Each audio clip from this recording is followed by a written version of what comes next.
Daily TV. You can see how big and wide my smile is, isn't it? Well, we are live now. We are live now as promised. And please, if you are just getting my notification, make sure you tune in, make sure you invite our brothers and sisters, every kid and queen of African descent, and from the ancestors, from the motherland. Please just tell them to join us on this wonderful conversation. If those days back in the village, we would be singing a song like, Papa ele ya to. It means daddy is coming, and every kid is running from the neighborhoods, coming out. They are standing across the street and clapping and dancing. And you see sometimes, particularly if a king like this is coming where the village is alert. My God, you're gonna see all sort of costumes, masquerades running left, center, right, and everybody wants to see the king. Everybody wants to be the first, to welcome the king. And you can imagine how on the Pan African Daily TV today, I'm just watching back and like, oh my God, in the jungle, in the village, in Soweto. And this day is a day that, our ancestors will be dancing, and the women, the children will be clapping and running in their costumes, because guess what? The king is here. Yes, the king of Africa is here. And so it's not a normal situation. It's a kind of a feeling that I can't describe to you, ladies and gentlemen. If you're joining, please make sure you knock one another's door like we do back on the continent and say, you know what, come here, the king is around. Good. Yes, yes, and I'm so happy. I'm excited, particularly getting to have Professor James Smalls, the King of Africa. And I've been longing, I've been wishing, and all of us have been like, when is he coming on the show? We watch his videos. We imagine, we just watch the videos. It's like, you would never have access to him. And today he is right here.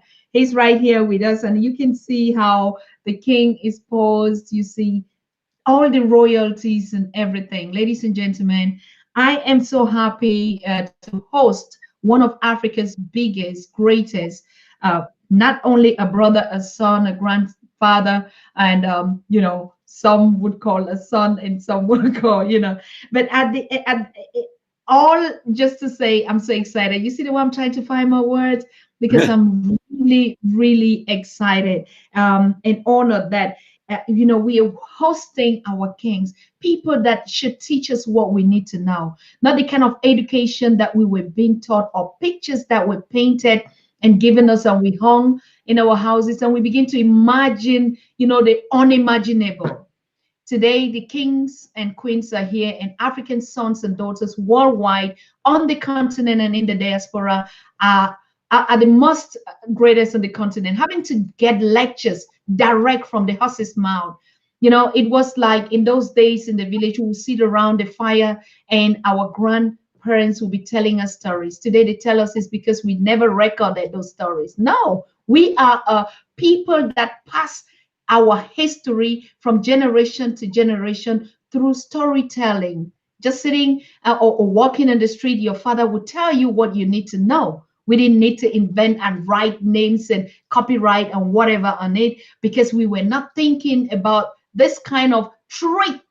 So that we were not thinking that we would even cohabit the earth and the planet that was made for us with some aliens or other civilizations that would define who we are. We were just natural as we are. So I want to invite all of you to join me on this wonderful conversation as we all give a standing ovation and welcome Professor James Small on this Pan African Daily TV. On the topic, time for Africans to unite and build Africa economically, politically, and culturally. So Professor James Small is going to educate us on everything that we need to know. So feel free, relax. If you haven't set your settings around, just remember he's going to be here. There's even to drink water, nobody will drink water. You need to use this time and enjoy and learn a lot from him. So welcome, King Professor James Small, Thank to you. the Pan African TV. Thank you so much, Doctor. And I'm so honored. And Hotep of Argani, peace and blessings to all the brothers and sisters around the world. I'm honored to be with you. This is your day. You know, I'm an elder. We pretty much had our day. We're here to assist you to construct your restoration process. This generation that you represent is the best African generation ever. Let nobody fool you. Y'all are ready to take Africa back. And don't be afraid. You just have to get rid of the fear. If you get rid of the fear and know that you are your ancestors and no one can hurt you. You said, if you come back, you know, the Yoruba got a term they call alowo, and it means that you go and come. It's about reincarnation. And you come back in the same ibi or the same family you were born in. In the beginning of born time that they call Wahemi Wasu in ancient Kemet, the first occasion, you know, when the thing we call God manifests as a human, it manifests as a Black woman, and we're all that woman's grandchildren. But not just are we that woman's grandchildren, we are that woman, you see, because she could have only given birth to herself, to expand, to be the continuum, or what we call eternity. You are nothing but an expansion of your ancestry. You're not something new.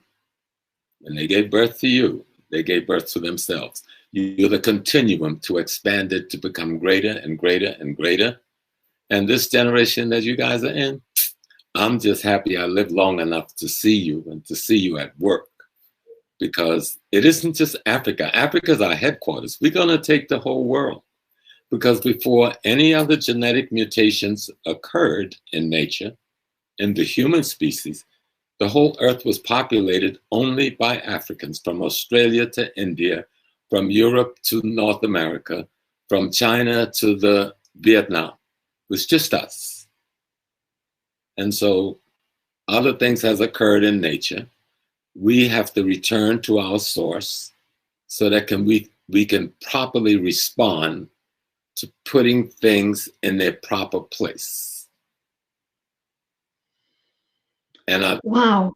And we're going to be together actually 2 hours today. So if that's all right with you. That's very, very all right with us. We're so grateful. We're thankful. Yes. So you lead me on. Tell me where you want to go. Tell me what you want me to do. And I'm here. You just said something, and this is something that has also been occurring in my mind in the past days. When you mentioned the fact that we populate and own the world, it's not just a continent. I was also thinking it can't be a coincidence that we are spotted and we are represented in every race and every place that we are on the continent. And now, even maybe the narrative of us saying we need to go back and build Africa. No, we need to build the world. Is that what you say? Yes, but you can't build a world unless we own Africa. Because the others have taken ownership through warfare and genocide, but they're not building anything except tyranny for the masses, for tyranny for the poor across the world. And a handful of elite is squandering the raw materials for their pleasure and their creature comforts. The only person that can change that is us. And that means we've got to take the continent of Africa away from the corporate exploiters from around the world, whether their faces are black, white, or yellow, or brown, and be clear about it. Because this is about a worldview. Everybody have a worldview. And that worldview tells us how we get our values, our interests, and our principle. Mm-hmm. And that worldview tells us what we want to see as the future design. Well, we won't have the appropriate worldview unless we return to the teachings of our own indigenous ancestors, and modernize their system. Sometimes you have to set some things down and create some things new, but you can't modernize what you don't have. You've got to get it back first and then use the best of it to go forward. Your family is from South Africa, yes? Cameroon. Cameroon. I keep Born. Cameroon. Well, some of my family is from Cameroon. I'm probably from the Sahara because they say I'm in the north. And I have some from Nigeria, the Calabar, and I got a little bit from Ghana.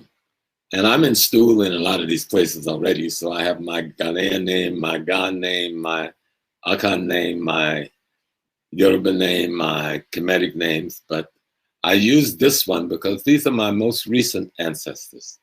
And they're the ones that walk with me closest and protect me. So if I disrespect and leave them behind, that wouldn't be fair.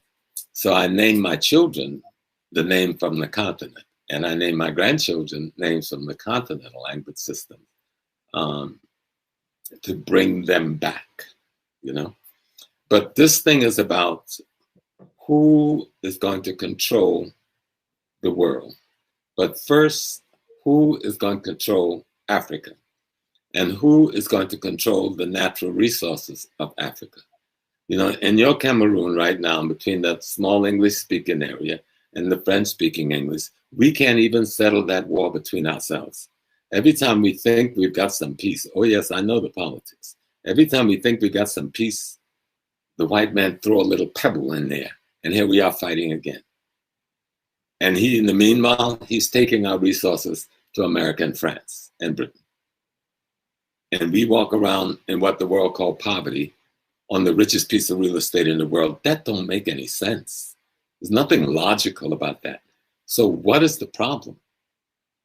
The problem is we are looking through his worldview. His worldview said we must be exploited. His worldview said we must be impoverished. That's not what my worldview says.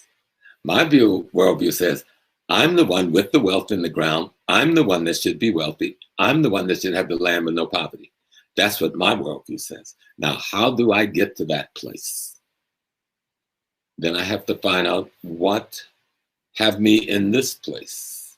And what have me in this place is his culture, his values, his interests, his principle, meaning the European and the Eurasian. Okay? That may work well for them, and that's fine. But Africa, no, it has not worked well for us. We have their religions. We pray more than anybody on the planet Earth. They even do a study in Geneva every year on who is the most religious and praying groups in the world. First is the poor African Americans in the European sector. Then is the continent. So how come these gods are not answering our prayers? Without being insulting, maybe they're not gods at all that got us praying to. Maybe it's just things, just images and things. Maybe we need to go back to our ancestors to find out, how do we hook up with the divine? How do we find the African God? Is it going to be a woman in the forest with locks running around looking beautiful? Or is it going to be a man with some gray beard? Or is it going to be a child? Or is it going to be the way our ancestors saw it? The entire creation itself is the divine. Not a person, not a thing, not a man, not a woman, not an animal or plant or fish. The entire creation in all universes imaginable. We can't even imagine the scope of everything. That is how our ancestors saw the divine. And they saw us. And this is continental wide. This isn't limited to one ethnic nation or another. Continental wide. We saw God as being the totality of everything. People say, what about the demigods? What about the what do they call them? The Orishas or the Obosun or the Neterus or the Loas? Those our ancestors were trying to tell us.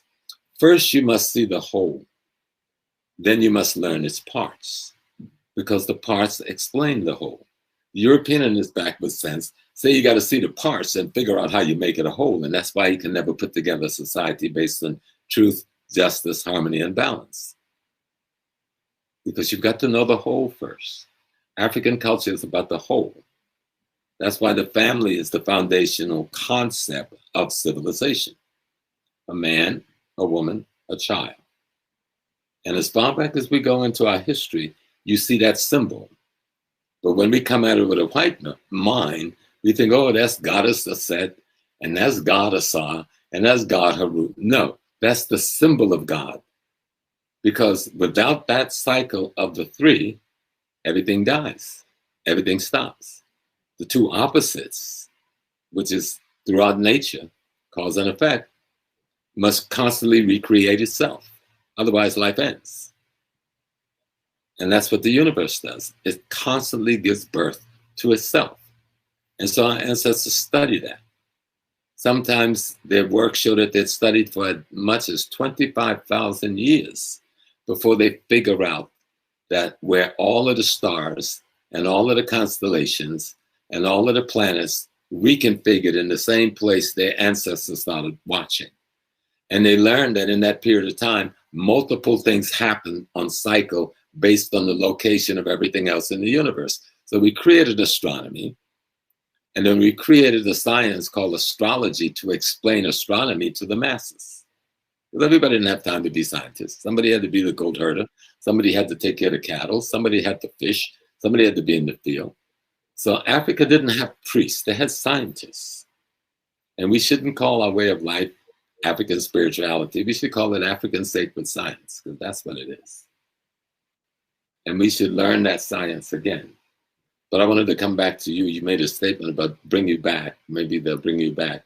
You're already back. You're back from the time you were here before. But you don't know that because how you see the world is through, even though you're coming, all of the prisms, the theological prisms, the philosophical prisms, the ideological prisms that you're looking through are all European or Eurasian. Where is your indigenous sacred science system? Are you embedded in it? Are you initiated in it? Are you afraid of it? You know, there's nothing more beautiful than to legitimately be initiated in one of our culture's sacred system. Cameroon, you got the biggest juju in Africa, and you leave it laying there on the ground and wonder why you can't get rid of the French and the British and now the Americans. Pick up your stuff. Why do you think Paul Biya has been able to stay in power so long? Just because he's smart? You know that's not the truth. He uses it to protect himself, but he won't protect the nation. But it's there for you to use too. You know, it's ideas, it's the science of how human beings work in nature. It's the science of how nature works with humans. It's the science of how we understand the cosmology, its effect on nature, nature and the cosmology effect on us and our effect on it. You know? And if we begin to get serious about African traditional indigenous culture and just discard that other thing, it hasn't done nothing for us. Those of us who survive, we survive in spite of Judeo-Christian Islamic oppression. When someone takes away your name, takes away your mother, takes away your connection to your father, takes away your connection to your ancestor, that's not your friend. That's your enemy. Anyone that loves you wants you to know your family and wants you to be with that family. You know, when I walk around the world, you think you're seeing one man? Oh no, I move with a whole army of these folks. You can't see them, but my enemies see them. They can't see them, but they know, oh, he talks to his ancestors. He realizes his ancestors. He has learned how to speak through the rituals of the old people to his ancestors. He realized they never died. They're embedded in his DNA. Every one of them going back millions of years have culminated in him. He wakes them up through history, because history restores your memory. And when you get your memory, you can imagine your future. But you can't imagine your future if you got somebody else's memory. Somebody else's history is their memory. You have to have your history to have your memory. Dr. Wade Noble says, history erases the European mystery and allow you to work your African miracle. And people think it's mundane to say history has that much power. Yes, because history is the thoughts and the experiences of your ancestry. Who loved you more? Who loved you more than your grandmothers and your great mothers and fathers and your mother and father? Who loved you more? Even when they were struggling and making mistakes they couldn't do, they still loved you more than anyone else. And that's what they've cut us off from. You know, it's like the Berlin Conference. We all know, at least we're now learning what happened in 1835, where they sit around a table and said, these people are kind people, they're good people, they're welcoming people, and they have no army, but they have all this wealth. Let's bring all of the armies of Europe and America together, all of the investment banks of Europe and America together, and let's go and rob them of everything they have. But first we must kill a lot of them. So let's start what should be called the First World War. Not the shooting of the Duke of Austria years later. Let's start the First World War when every European army, backed by American banks, investing office, and other sorts, invaded Africa from the north, east, south, and west. Let's tell ourselves that story. Why we speak English, why we are in France or Germany or Spain or America. We're kidnapped, even after slavery. If you're forced through colonial poverty and terrorism to go to Britain for work, that's called slavery. Colonialism is slavery. Let's stop playing silly games with his words. Let's talk about what happened to us in that process, whatever he labeled it. But if we hear our parts of the history, we'll know that when they came into the Sudan, they met a black man. And his name was Muhammad Ahmed. And they'll know at the Battle of Khartoum, he took on 23,000 British Arabs and Turks, and he sent them back home with 3,000. And we had no rifles, or very few, but we had the tenacity to defend Africa. And even after they poisoned him and assassinated him, there came Abdullah, black as midnight, bald head, power. And he held the ground. And when the Italians came in on the east, there was Menelik, who united his country and took them on and crushed them. And we had the same kind of victories in Cameroon, in Nigeria, and other places. We lost because he had gun technology and he had the inhuman tenacity not to care about life.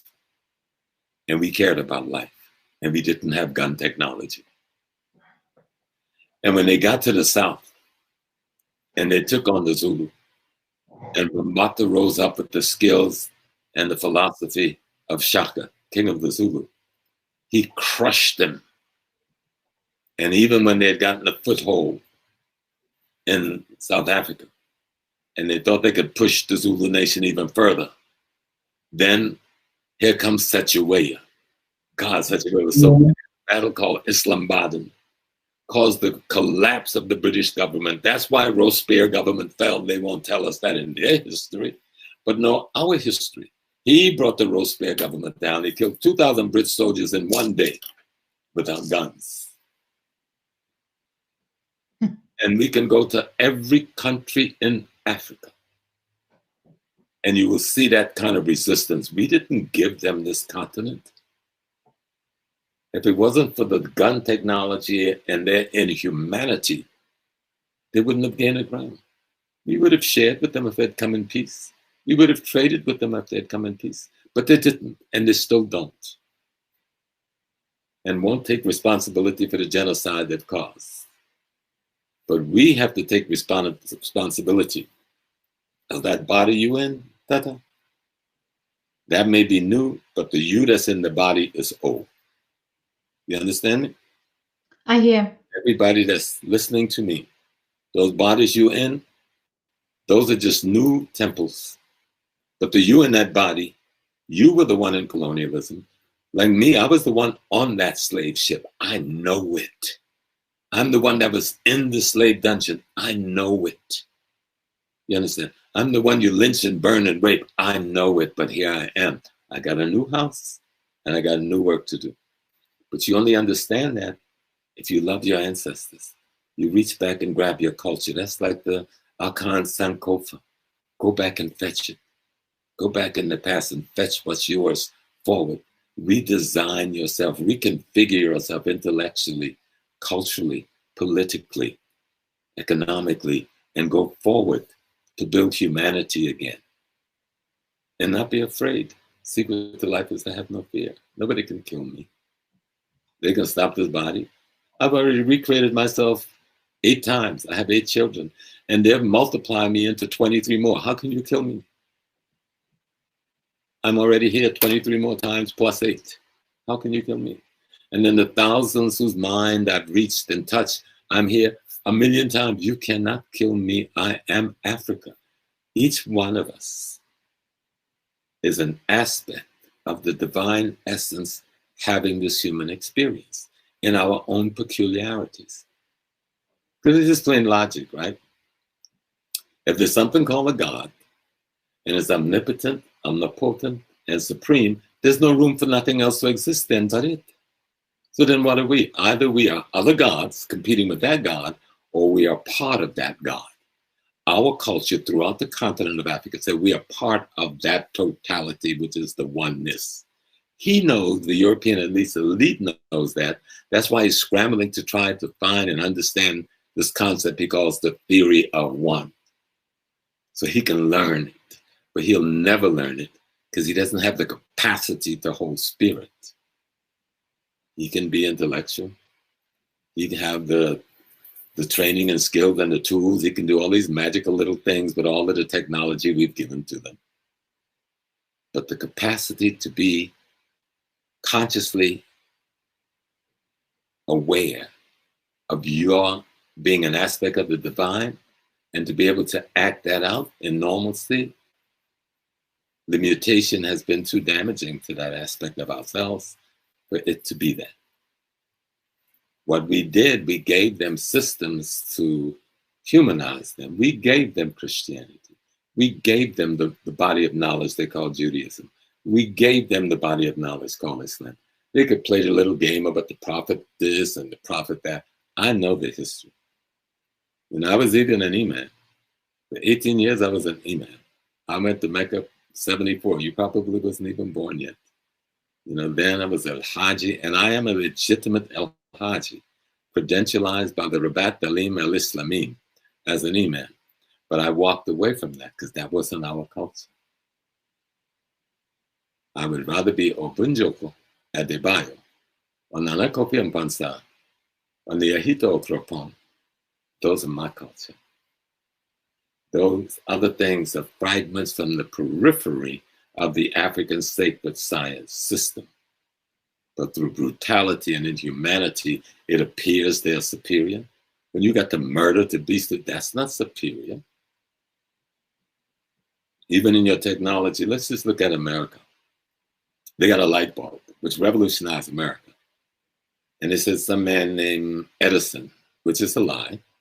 The light bulb was invented by some British guys, but they could only keep it burning for a few seconds. But they knew they had something. So they sold it to Edison. Edison turned to an African who was enslaved over here named Lewis Latimer, who was his patent person. He went and defended all the patents for Edison, this black man. And Latimer came up with something he saw his parents and grandparents doing in the slave field. They were burning the cotton seeds to be kept warm once they stripped the cotton of the seeds. And once they put those seeds in the barrel, it would glow all night. And that's where he came up with the carbon filament, which made the light bulb practical. That same Mr. Edison wrote the first draft for his friend, Alexander Graham Bell, for the first telephone. He was very close with Bell. They served in the military together. Bell was trying to make a hearing aid for his father who was going deaf, and they came up with the telephone. But they won't give the black man credit. Yet the draft, because he was a draftsman, right? The very draft they use in all the history books around the world was drawn not by Mr. Bell, but by his best friend, Mr. Latimer. If you can come into modern day, it is a Nigerian brother who gives them the internet. He was one of the team, but the key member of the team. He was called the smartest man in Africa. I forgot his name. There's an East Indian brother from the South, from the Dravidian or the Dalit blacks, that gave them the email. And he took America to court and won his case a few years ago. All right. There's an African American who gave him the desktop. There's an African American woman who gave them the mathematical capability to go into outer space. They don't have anything, my dear, that's theirs. When they went to Mars, someone had to come up with a vehicle that can land on Mars and do all those things they want. That was a man from Mali. He lives in America, not the Malian American. But do they tell the world that just, no, America went to Mars and then the Mars probe? No, that's a Malian probe, okay? If we start to, you see the TV remote? That's a black man. You see the touchstone phone? That's a black woman. You see the Xbox? That's a black man. If we took away all of the African mind technology given to France and to England and to Belgium and to Germany and America, they would be in the Stone Age. Talking about some superiority. Because you're willing to kill me physically to pretend you're smarter than me? That's why you bar me from my schools? That's why you won't let me teach my own curricula because you think I'm dumb? We need to wake up. You know, we need to understand. Go back to our parents, our grandparents. Yeah, we may not have the best of housing. Yes, they're controlling so much of the politics. And yes, they've brought in our poor brothers who they've trained abroad and whose minds have all messed up to run the governments. But you young people, this is your world now. You don't have to follow that line. You go back to your ancestors. Let them tell you. One day, I don't know whether you have, but that day when you know your great mother just spoke to you, that day is when you know you're free. Dr. Asa Hilliard said, freedom is when you're shackled to your identity. Freedom is when you're shackled to your identity. And its purpose and its goal, and you see yourself as the continuum.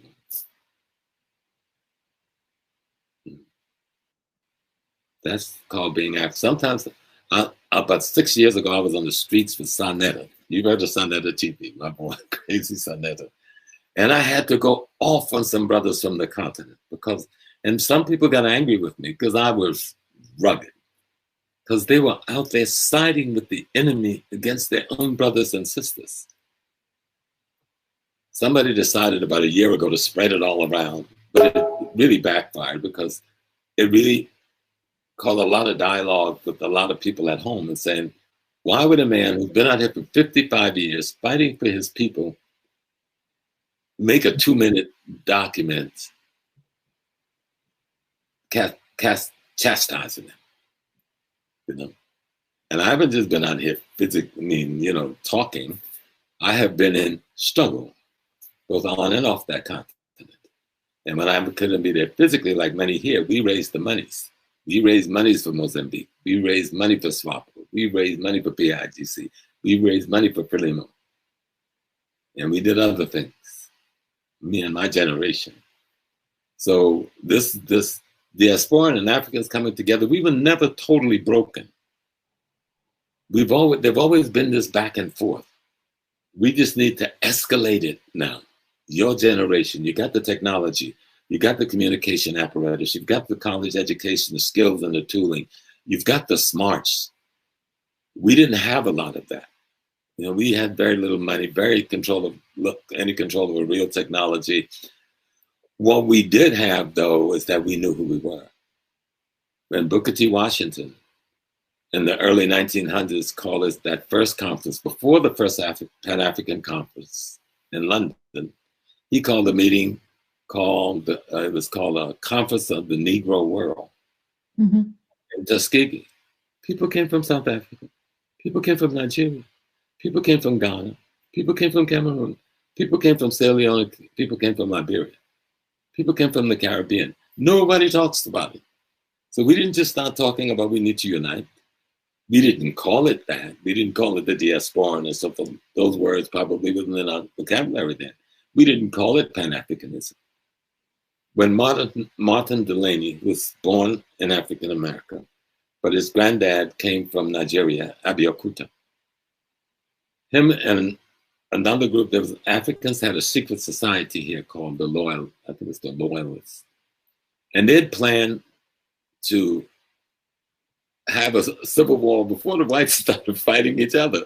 So when they started fighting each other, we said, oh, we'll join the side that's going to give us the most favor. And then he came to Africa and formed the Niger Valley, I think the Niger Valley Association. And the land that they gave him was in Abeokuta, in the area of Abeokuta. He was coming back to America to take us all back to Africa. But the Civil War in the United States broke. He became the highest ranking Black officer in that Civil War. After the war, he also was a physician, studied at Harvard University. 4 weeks before his graduation, him and 3 other African Americans, the white says, we're not marching with niggas. You studied with these men for 4 years. They're the most brilliant men in your class, but now you're going to march in the public and that's that mindset that's crazy, schizophrenic, culturally schizophrenic. So he went on to be a physician anyway, and his son got very sick when he came back from Nigeria. So he never was able to organize the people. So he organized people to go to Sierra Leone and to Liberia for the rest of his life. A lot of this myth about the Amero-Liberian and all this, we need to study the real history and not watch revisionist white interpretation of our history. Because that relationship, yes, they did have conflicts, and how could you not have conflict when you had one group who'd been enslaved for almost 150 years coming back to the land, with others who are still engaged, some of the chief in slave trading? You're gonna have some conflicts there. But they worked out much of those conflicts.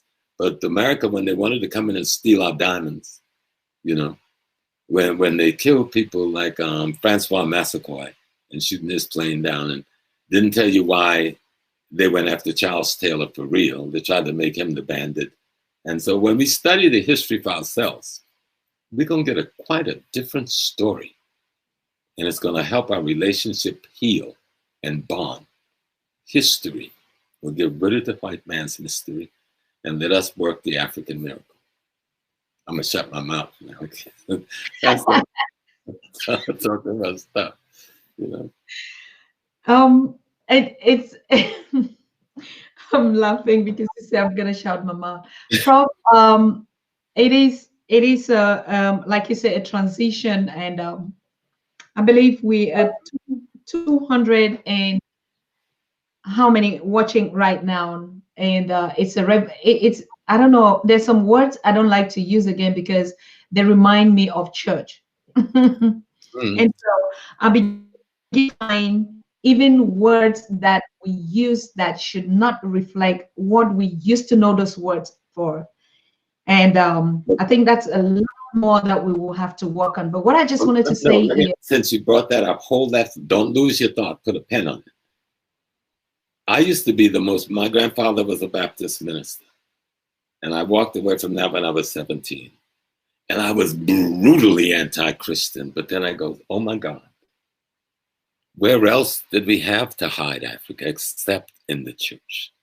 Even in colonialism, even in slavery, they wouldn't let us practice our way in the field. We couldn't practice except a few of us sneak into the forest. So we found a way to hide Africa in the church.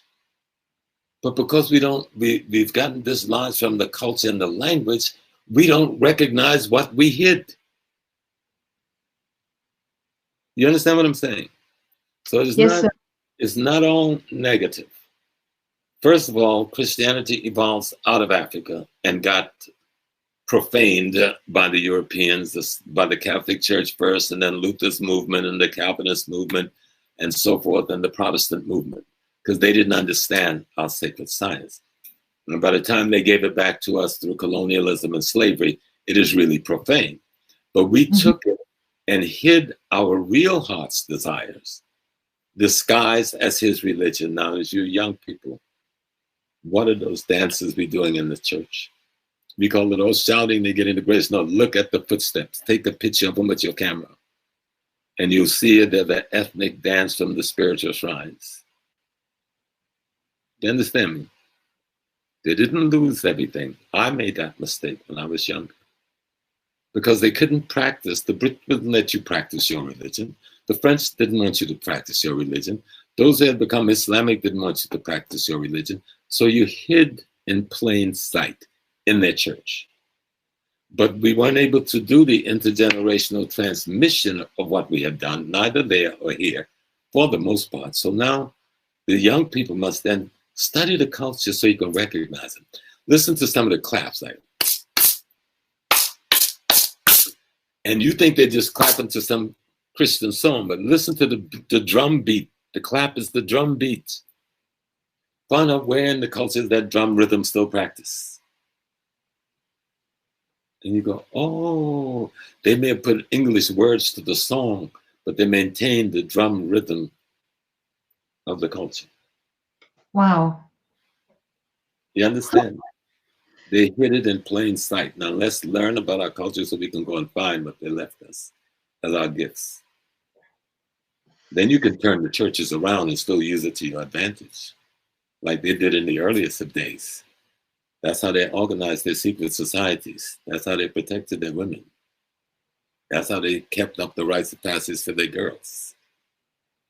Most of this molestation and raping and things that's abusing our women have come in the most modern times because we've dropped the ball on our rites of passage process, both males and females. So, and I know grown-ups know exactly what I'm talking about. I don't have to do details. That's very right. I'm sorry, sis. Now you can go back to. No, it's okay. Today in Germany, they're celebrating what is called 30 years of German unity between the East and the West German. Mm-hmm. And when I saw it, it's usually a ceremony, and that was when they broke down the Berlin Wall, you know, to unite both of them. And I looked at all the other civilizations of the Western and said, but actually, we Africans are saying we're not united. We are, just like what you're saying. We've never built wars. We've never, our borders are open. Even what they're telling us, it's a free trade continental. We've been trading with each other for long. All along. We just didn't use the freeway. We went through the bush until we wanted. Yeah. I'm laughing because it's like you were in my mind when I was thinking. I said, but look, wait a minute. 30 years, and even most of the news is going and said, yes, it was just symbolic. We're still really not united. And then I begin to say, oh, you see, we are just the one using our own narratives against us. That, oh, you know, we are not united. We need to unite. We are united. There's no other race that is here. Right. They have never built any breach or any war that is keeping one African country or African people where they are. People who started building walls, people who started separating from each other. We know them so well. So how come we keep saying we are not united? Because we're using his narrative. We're using his dialogue. We're using his vision of us. That's what we got to set that plate down and go get a plate that we've made for ourselves that gives us our vision of us. It's like the women of Cameroon after the First World War. You know, the French and the British they had gotten beaten really bad. And so they needed the resources of Africa in an extraordinary way. They were so desperate, they came home and started with their armies, even after we fought for them in Europe, and got back home to Africa. And everybody, they don't talk about the millions of Africans who fought in the French army, the British army, the Italian army against Hitler. And when we get back home, they practice genocide against our soldiers. Then they're so desperate for money, they wanted to tax the women that ran the economics, the marketplace. And it was the women of Cameroon that exploded and started the process that would lead to the liberation of Africa when Sudan, Ghana, and Nigeria, and then others would follow. But how many people know the story of those women in Cameroon and the example and the model they set? So that next the women of Nigeria would rise up. The next the women of Ghana would rise up. Before the men. And us men, we being so indoctrinated in the European structure, we'll talk about all the male heroes, but we don't mention our mothers and our sisters who actually started the wars of liberation. I'm not even thinking about Yaa Santiwa, or our mothers who was the chief of the Shona people in Zimbabwe. We need to know this history so we can get our balance again of what that real relationship between the male and the female of Africa is. You're not just the body I wanted to have sex with. And of course, we have the most beautiful women in the world. Of course, those desires will come. But you're my mother. You're my sister. You're my daughter. And they come first. And in our continental tradition, when the thing we call God first manifested as a human, it manifested as an African woman. We know that. That's why I have this thing wearing all my beads, my symbols. You know, I got Oya, I got Jimoja. These are just symbols to keep me reminded of who I am as an African man. And I am the son of the African woman. That's the story of Haru and Kemet and Aset. Yes, Haru is the hero, but he's the son of the African woman. She comes first. Even in our most ancient books, the book of the oldest written theological text in the world is called the Pyramid Text. And God says, when I created myself out of myself, and he's Amen at this time, Ma'at was at my side, meaning the female principles was already there. You know, and he goes on, and he said, and then I created Shu, meaning the air. But I had to create Tefnut, the moisture, which is feminine. So I've created the masculine and feminine, everything I do. I created Geb, you know, which is the earth, but I had to create Sky, which is his wife. And they created Asar, but then they had to create a Set. And at the end of the dissertation of the creation story in the African book called the Pyramid Text, he said, and I, Amun-Ra, came from my mother, Nun. So the God of gods, in the oldest textbook in the world that talks about God, said that he came into being from his mother, which is the womb of the universe itself. So we need to get our stuff straight. We have to get away from European values, European interests, European principles, and begin to reorientate ourselves with African values, African interests, and African principles, as we can see it in so much of our land. That dress you're wearing, I'm sure, is African. Have you ever studied why the colors are arrayed that way? Is it just for aesthetics, or is there something else going on? Have you ever seen a kente cloth? You know that each kente cloth you see is a dissertation put into design for a specific chief. There's no two. I mean, the Korean print, they can duplicate a lot, you know, things. But the actual woven silk cloth, which is woven, the secret to the weaving of the cloth is that the ancestors went and studied the spider and saw how the spider weaved this web. And that's how they were able to create that type of weave, which nobody else in the world can do. All of that is a part of our science. Every piece of cloth that comes out of our indigenous structure is a part of our commentary, our historical commentary, and the system that brought that commentary forth. So to be African is to be free. To be shackled to your identity is the only way you'll ever be free, and to be shackled to its purpose and its goals, and that is to be absolutely free. And you must recognize that you're the continuum. And when you bring your children, you can only bring you and their father. Who else can you bring into being? You understand me? Yes, When people sir. really understand me, when you give birth to your children, you're giving birth to yourself. You are your ancestors. They don't want you to know that, because if you knew that and you could wake up all of that memory embedded in yourself, you can wake up all of that wisdom, you can wake up all of that spirit. No one could defeat us. They only defeated us because they cut us off from our history and our ancestry. So go back. Like the Alkan says, Sankofa, go back and fetch it. It's you Wow. that you're going back to get.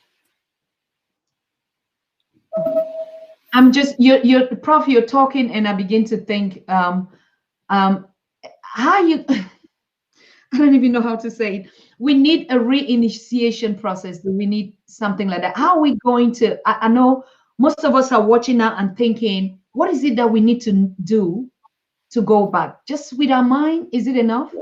No, because you can't free your mind unless you have the right body of information.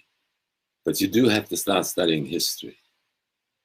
For those who live in Europe, there's an extraordinary book written by a brother named Robin Walker. It's called When We Rule. Dr. Walker lives in the UK. And he has a series of very good books. But that one is fantastic. And then there's one, my favorite, probably because I wrote forward in this one. This is, oh, how do you get it? It's called African Culture in Governance and Development. And it's by Nana Kwabena Nketiah. He is a professor at the University of Cape Coast and my best friend, but he's also a king in the tradition. He's the king of Esokado, which is the place the British used to call Sekundi, next to Takoradi in the western region of Ghana. And I remember one day when he was called to be the king and he had to give up teaching. They have allowed him to come back and he teaches again now. But during a period, he had to give up teaching at the university and he had to go to the shrine and he had to go to the ancestors. And he went through the process of becoming the king. And he didn't have this name you see now. He had his birth name. But if anyone know, like I know the Akan system better than others, because in the Akan system, I'm Nana Kofi Mpansa, the second of the Agogo stool in the Ashanti Akwapim region. There's a process that the king must go through to become a particular ancestor.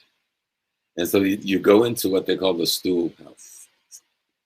And in there is all the stools of all the ancestors that has ever died in that lineage, in that ethnic grouping. I won't go into details. There's some things that are secret, and it's my right to tell. Okay. But you stay there for 3 days. Within the 3 days, an ancestor will alight upon you, and you will know him. And when the priest and the chiefs come to see you, they will question you, and they will know which ancestor came on you, because only that ancestor would know that truth.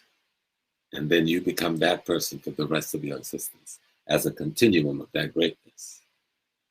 Our shit is deep. Let me say, it is deep. If we just understand it, it's so beautiful. It's so beautiful.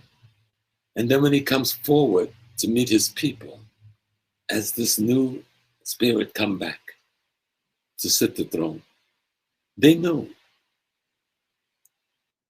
You know, being African isn't just, people always say, oh, it's about the color of the skin. No, that's only a small piece of it. It's about the context of character. That's only a small piece of it. It's about our connection to the rest of the universe. That's the big piece of it. Our connection. That's what those rituals are for. That's what those drum rhythms are for. You know, and we never lost it. I don't know where you live now, but y'all didn't lose it. Yes, you got to survive in that European city, like I have to survive in this European city, but there's something embedded in you, and you have to know how to wake it up and live in the world. Everybody should have in their home an ancestral shrine, and it's not difficult to make, or an ancestral altar, not a shrine. The shrine is the highest. The altar. It's not difficult. Find a nice space that no one disturbs too often. Get a small table or something. Put some white cloth on there. Put a glass of water. Put a white candle. Put the photographs of your ancestors that you admire and is endeared to you. And something to make some noise. Even something you can tap, because ancestors love vibration. Because life is vibration. I have a little bell that I ring when I talk to them. And every morning, greet them. Don't go to bed without saying good night to them. You have some issues you got to deal with, meditate with them. Because all you're doing is waking them up in you, where they already reside. But you never call their name anymore. You never feel their embrace anymore. You don't feel the feel of the kissing of their lips on your cheeks or your head or your arm anymore. And that helps you get there. On their birthday, give them a celebration. We know they're not eating the food in the plate. We know they're not drinking the rum you put there on the gin. That's symbolic of love. You know? And you'll be surprised where that gesture will take you. Because you can't even deal with the politics and the economics unless you become the African. Even though we got to do it all simultaneously. What we're talking about now is important to comprehend and understand. Otherwise, we're just going to have a bunch of European and blackface ruling over us in their backwards intellectual ways all over again. Let's let the African, and especially let's let our woman, do what she does, take the leadership in the family. This thing of white man dominating his household, that's a European thing. That's not an African thing. We were glad to let that woman control that house. And we went out and control that field.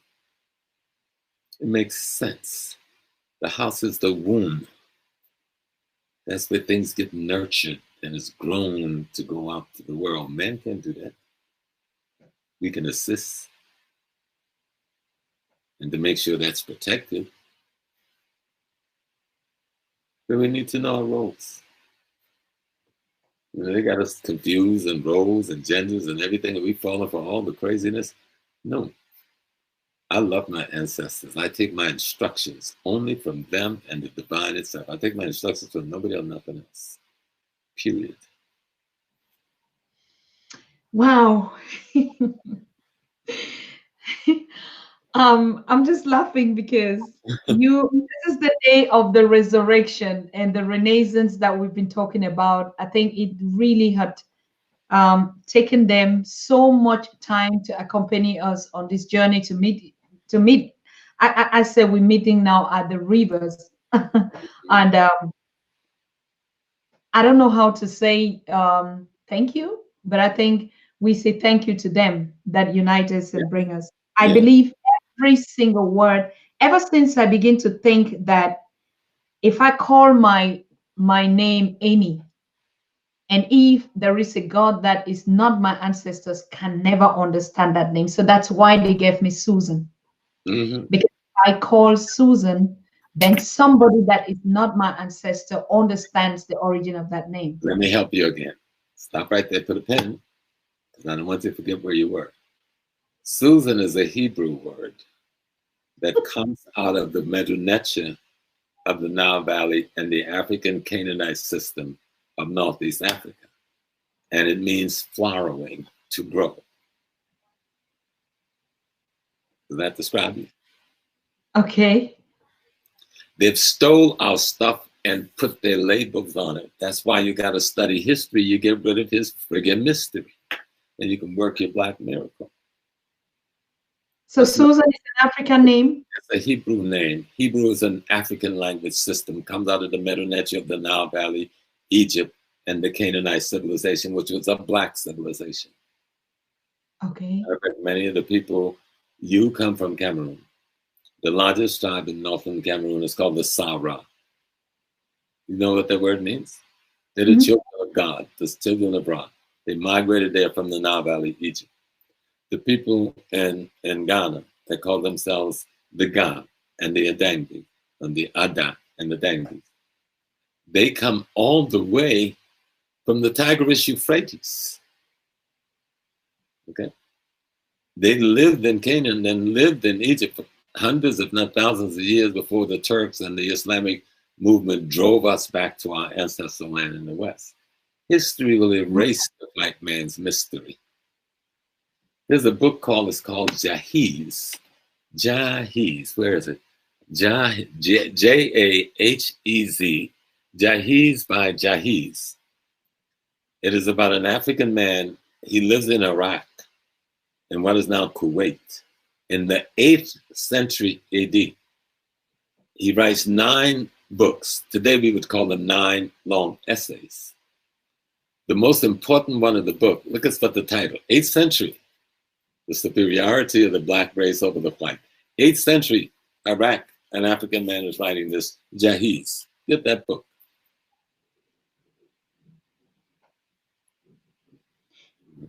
Jahevs. Yeah, Jahez. Maybe it's ZZ sometimes, but the computer will bring it up. Yeah, Jahiz. And then when you get your history, it just shows a light. Anything by Chinwezu can be crazy sometimes. One of the most brilliant modern minds we had in the 20th century. Anything by Chinwezu, read it. Anything by Sheikh Anta Diop of Senegal, especially his barbarism or civilization, or the unity, the cultural unity of Africa. You know, study our scholars and our writers. They've already left us all the blueprint we need. We don't have to invent nothing. We don't have to write another book. We have to read the ones that have been written by our ancestors and our elders, giving us the instructions so we can again come back to the rites of passage as you were talking about. The first rites of passage occurs when the woman tells the family, I'm pregnant. The second rites of passage come when she gives birth to that baby. The third rites of passage come when the baby moves into, the 13, 14 year where you're moving into the adolescent space. The next rites of passage come when you move into being accepting responsibility as adult. And the next, when you accept responsibility as an elder. And the last rites of passage we call the funeral is when you go back to the ancestral realm, back to your home village. And yes, we need to reinstitute them. So we need to look at some good books, even in Europe. And Robin Walker's work, and you can deal with Dr. Walker, who can cite a lot of things for you. And he's right there in the UK. And so we can begin to study this. So many good books on these things. Maybe not all in one place like I'm putting it, but you can find them in different places written by our authors. There are a few whites who have done decent work. Basil Davidson, who's from Britain. He's written a couple of pieces on African history. I trust his research and his decency in writing those histories. So anything by Basil Davidson on West Africa is worth studying. You don't take all of anything of anybody's, as a gospel, but you examine it and then you go and do your own research. But he will save you a lot of work because he's done some good work. So. All right. So if I get it, and everyone has been saying it's like that's the start. We need to start history. Of course, we can't go nowhere without knowing where we're coming from. Started with study groups, small study groups. Maybe you want to start it in your household with your family, or you and 2 or 3 of your best friends, saying once a week, we will devote 2 hours to just studying our history. Whether we watch a DVD, a video, or whether we're reading a book. Reading a book is always good because you can, you have 3 people looking at the same thing, and when you come together, if everybody's reading chapter 1 for this month, and then when we sit down to go over chapter 1, you got 3 different perspectives or 4 different perspectives. But study groups is one of the best ways to organize. Africa has always organized as family units. Family units become neighborhoods. Neighborhoods become community. Communities become a nation. But you got to start with the family. And then the extended family, the clan. And then the expanded family, the ethnic nation. And then you expand that even more. So once we learn there's a science, there's a rhythm to this, and it repeats itself all through nature, you know? It's just like the sperm and the egg. And that's something when I go to people who aren't used to me and my culture, they go, nah, he cannot be that sensitive. Yes, I am. When that sperm hit that egg, it's two different things, right? But when it comes together, you know what it forms? A glob of melanin. And guess what that glob of melanin becomes? Your brain. And the first thing that grows out of that little glob, that little black dot, is your spinal cord or your nervous system. And guess what is contained in all of that? The memory of millions of years of your ancestry. Let's not make science spooky and scary and off to the side, and it's only some doctor's gonna study. They taught all of this in the shrines of Africa, and we've dropped the ball. You know, we've dropped the ball. Some of you still know that if you want a particular man, a particular woman, you go to that particular place in that particular village and get that particular mixture, you can have what you want. So where's the power coming from? A lot of times it doesn't work because we live in foreign societies and we don't know how to maintain and sustain the ethical, moral platform and guidance to keep a unit together. But many of us know, even now, we live in Europe, but when certain things get tight, we know who house to secretly go to at night.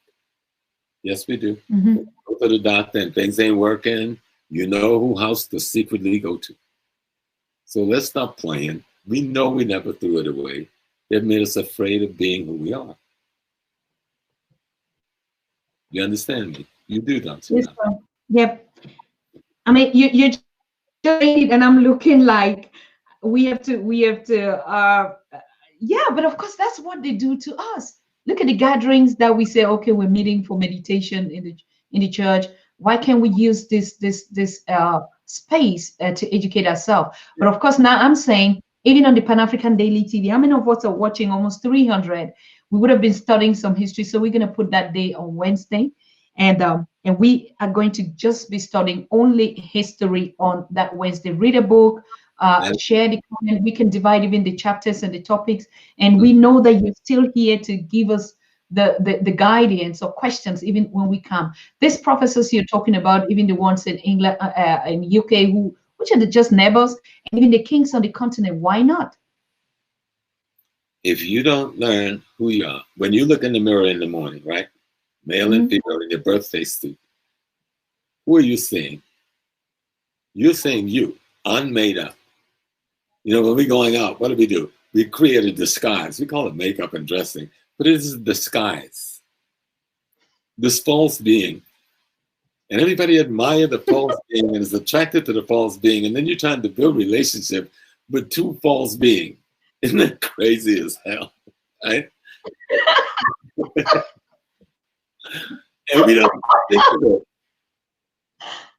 One day you wake up and go like, oh, no makeup. Oh. No. So Africa, when we go back to our most ancient civilization and karma, and we need to learn about the karma civilization and what is now Sudan.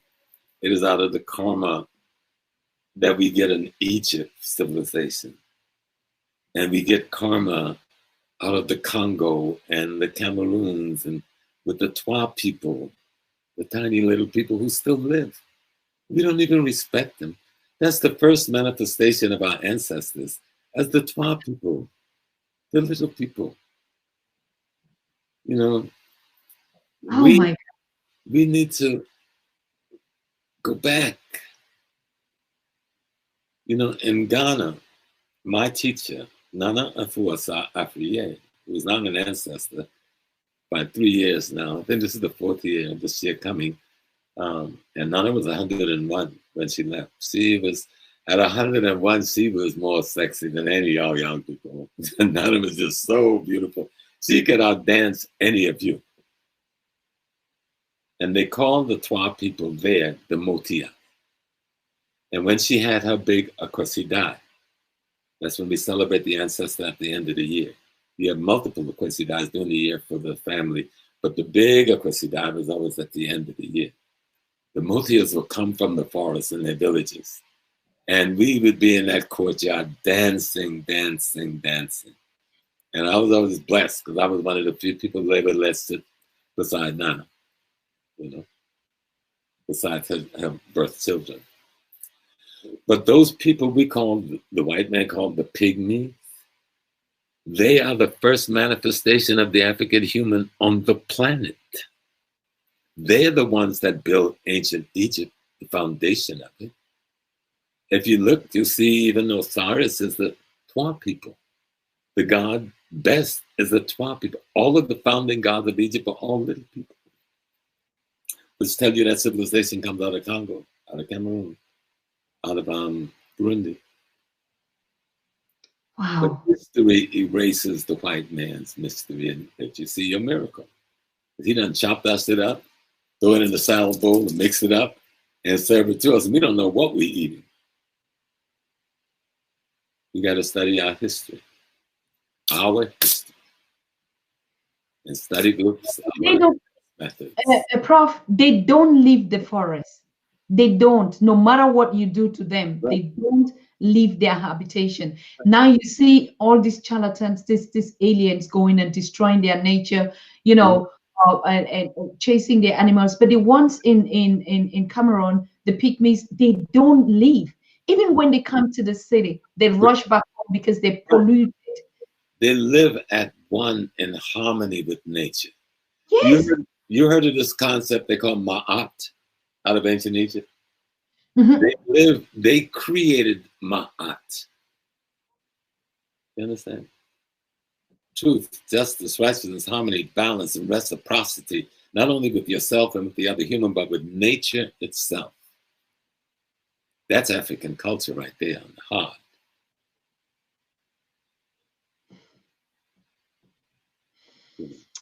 I think we we would have to reincarnate. You've already reincarnated. You have to take advantage of this incarnation now. I've met you. You've met me. You didn't know who you were going to meet. And I didn't know who I was going to meet, but I see your eyes. I see your face. I know who you are. You know I do. So, and to the greater audience, what I mean by that, I can see the spirit because I can see her face. I can see her light. I can see what makes her light up, and I can see what makes her come down. We are all spirits in transition according to African culture. Mm-hmm. And our spirit dictated this matter we live in. And so we sort of like fire up the matter, you know what I'm saying? We energize the matter, and when we no longer need the matter, we go back to the greater spirit, which is what we call God Almighty or the divine, until they give us instructions to come back again to further perfect its creation. That's what our purposes are, each one of us. We come with our own destiny in terms of our function to help perfect humanity so that it reflects the divinity. And that's what this crazy Iceman has into. Prof, I'm sorry, but you see, you're talking in, like you said, if you've been there, you see it. Honestly speaking, it's like you're just cleansing, taking the spam out of our memory. And I myself, I begin to see some things now that I see, and I like, take for instance, this case of how we even celebrate the death. If we look at how our ancestors celebrated the death, they knew it was a transition. And so it was, death was not even a symbol of fear. Right. But today, we do things, or we stop not doing things because we're afraid to die. On the contrary, the heroes were knowing, because they know that they're passing or they're only transiting, and even the way they would celebrate the death is not the way we do today. Right. That's why you got to go back. I told you I see you because you know more than you let the world know you know. I don't know what stool you're from, but I know you're from one of them. And that's okay. You understand me? I hear. So just teach the ones that can't see. People says, oh, they're blind, they're dumb. The only reason you and I have a purpose because people are blind and dumb. Our obligation is not to be no big professor or no big television person. We are to be the servant to the least of those of our people. Exactly. Our job is to give sight back again, to give hearing back again, to give voice back again. Otherwise, we have no purpose. You know. That now I can say, I can confirm that you know me now on that what you're just saying. Mhm. That I agree. I perfectly agree. Yes. So we've covered. I went to a lot of spiritual things because I wanted the brothers and sisters who was here to see me, because most people don't know me as a priest. I am a priest in multiple cultures, but they're all the same culture. Africa don't have different culture. It have different manifestations of a single culture. Culture is the value, interest, and principle by which we create ourselves. You know? So you may be in Cameroon, you may dress different, dance different, speak with a little different accent. You may sacrifice on Friday and somebody else sacrifice the goat on Sunday, but it's for the same purpose. And when we understand that purpose, the unification of Africa will be really easy. Because I could walk into any culture on the continent. Because when I wear these beads, I've earned every single one of them. And they're all, and what's so beautiful about this is something we created in the West because they wouldn't let us practice openly. So we created a bead, I call it a bead code system to hide our philosophical understanding of reality and yet to code it in our memory. So through the beads, we can carry out recall, you know? So I got Ogun, Oya, Yamaja, Batala, Ishulegba, Shakpana, and Shango. Each of them represents not only a philosophical school of thought and how the Yoruba organize our wisdom system, but each of them represents a set of quality and attributes that must be built in your character for you to be the good man or the good woman.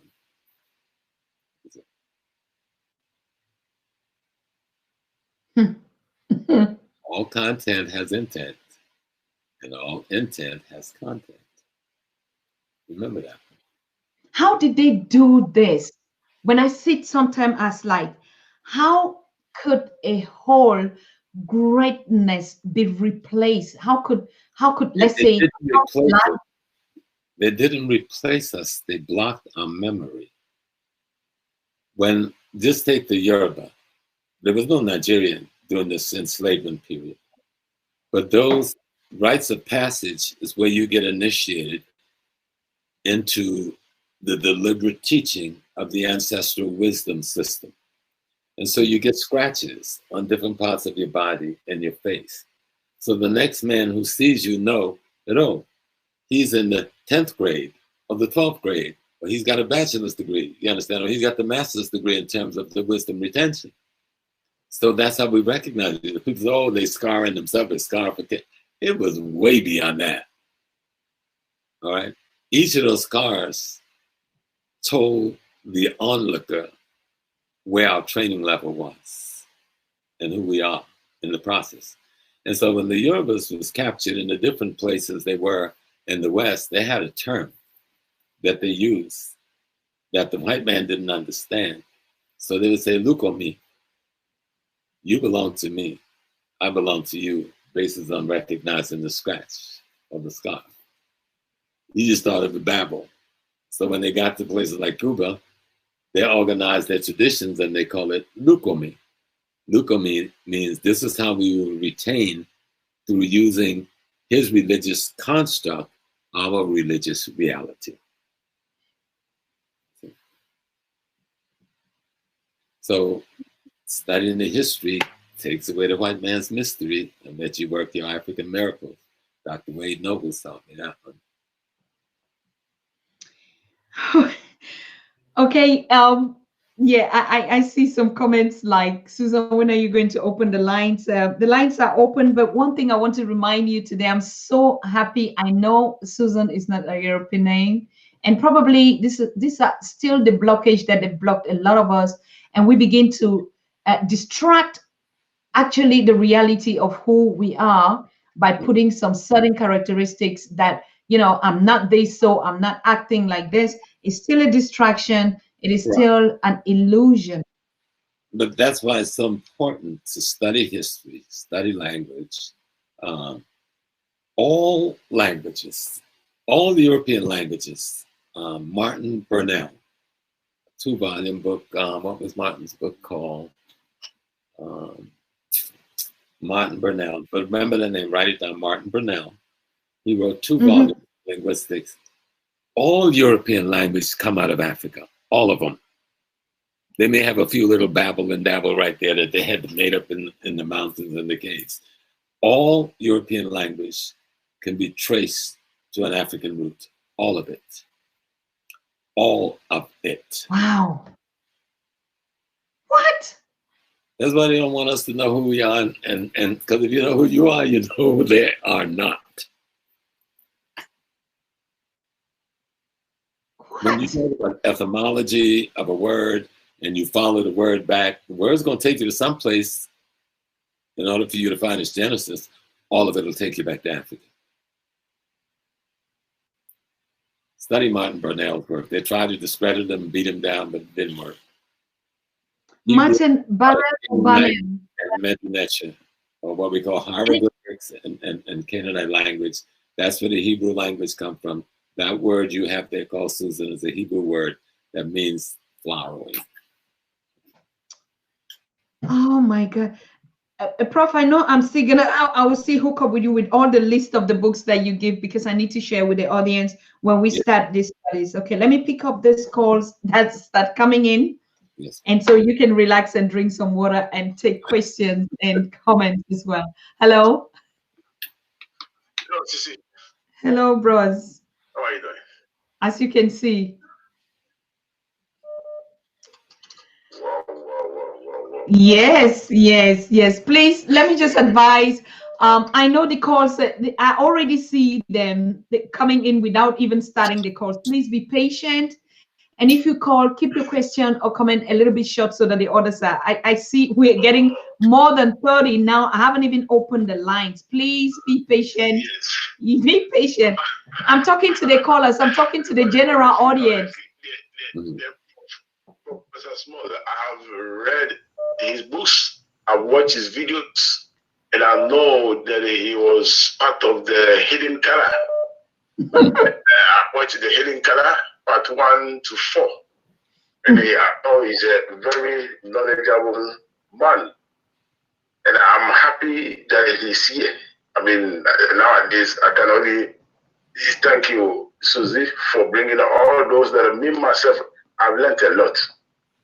Honestly, I've learned a lot. That's why sometimes I don't know when I'm talking, it sounds like I'm baffling, but because there's too much in my brain. So I don't know which one to take it out or bring it out.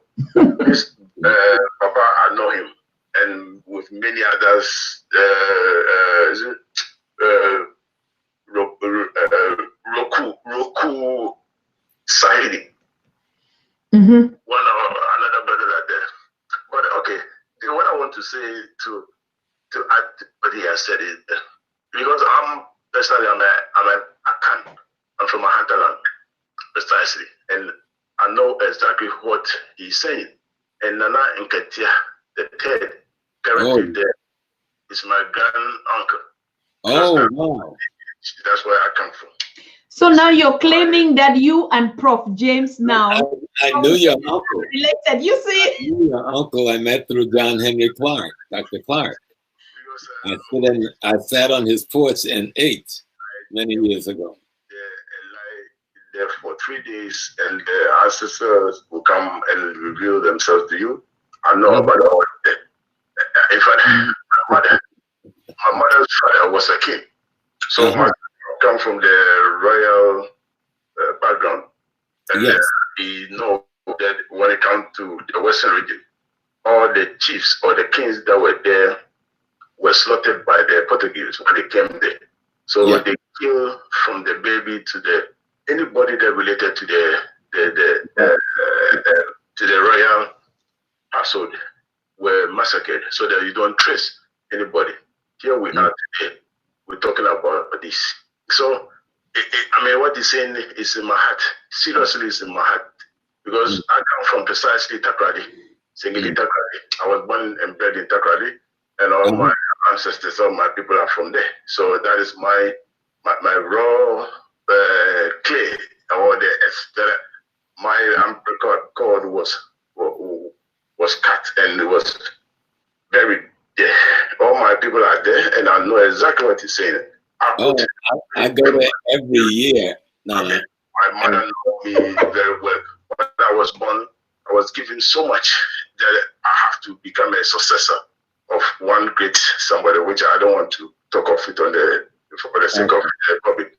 But it is something that I know where I'm heading to, and I know what I have in my hands, Susie.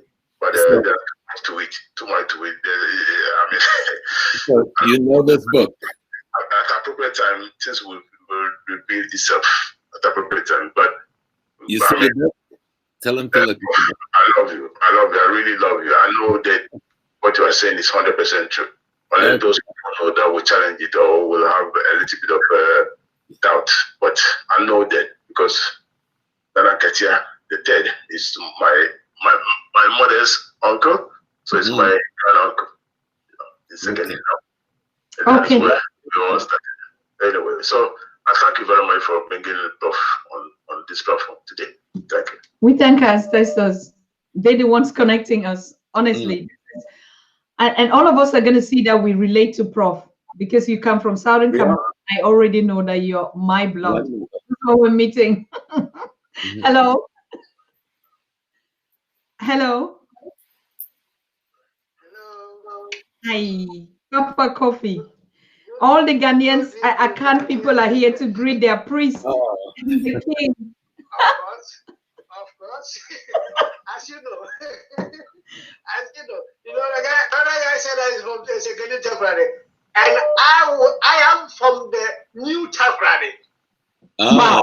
That's the New York City. Yeah, really, New Takrady. That's small little city which is near to the port.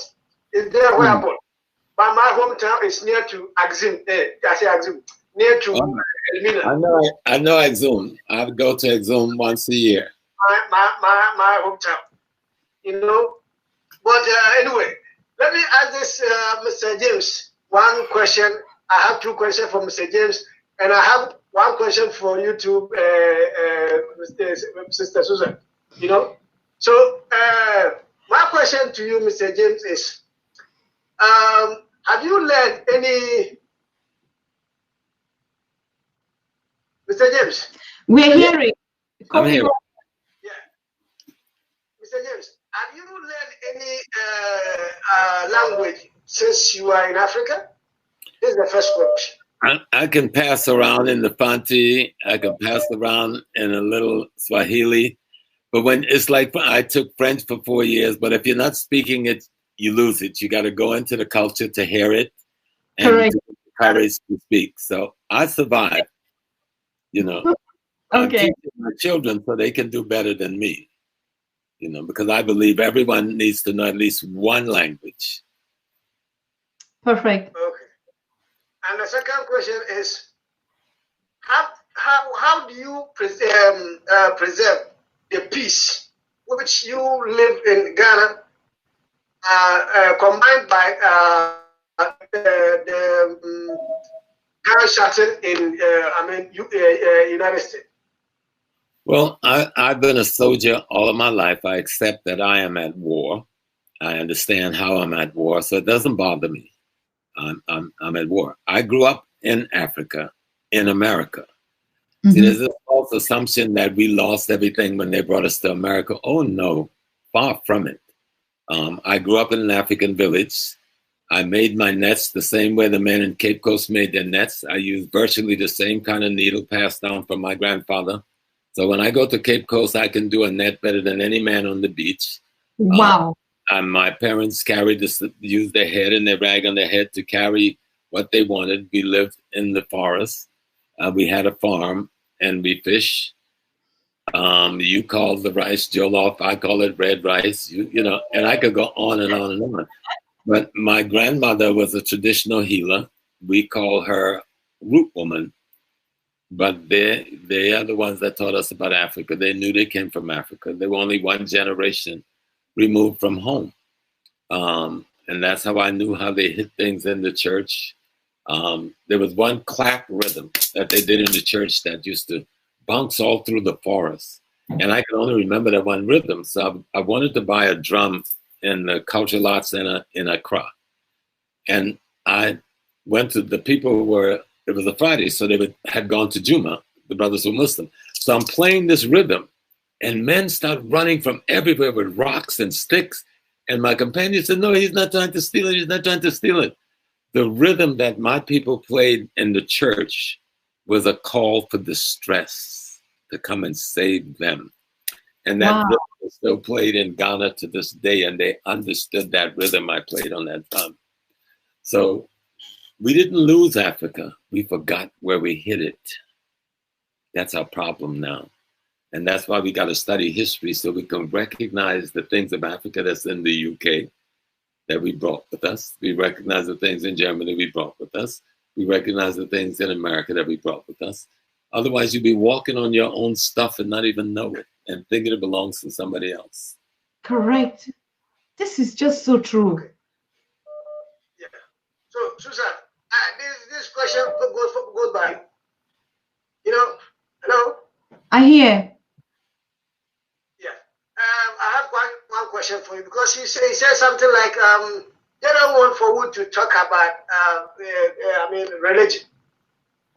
So what they want for you to talk, because religion, this Christian and Muslim religion makes we African lazy, make we African they make we be as we be today.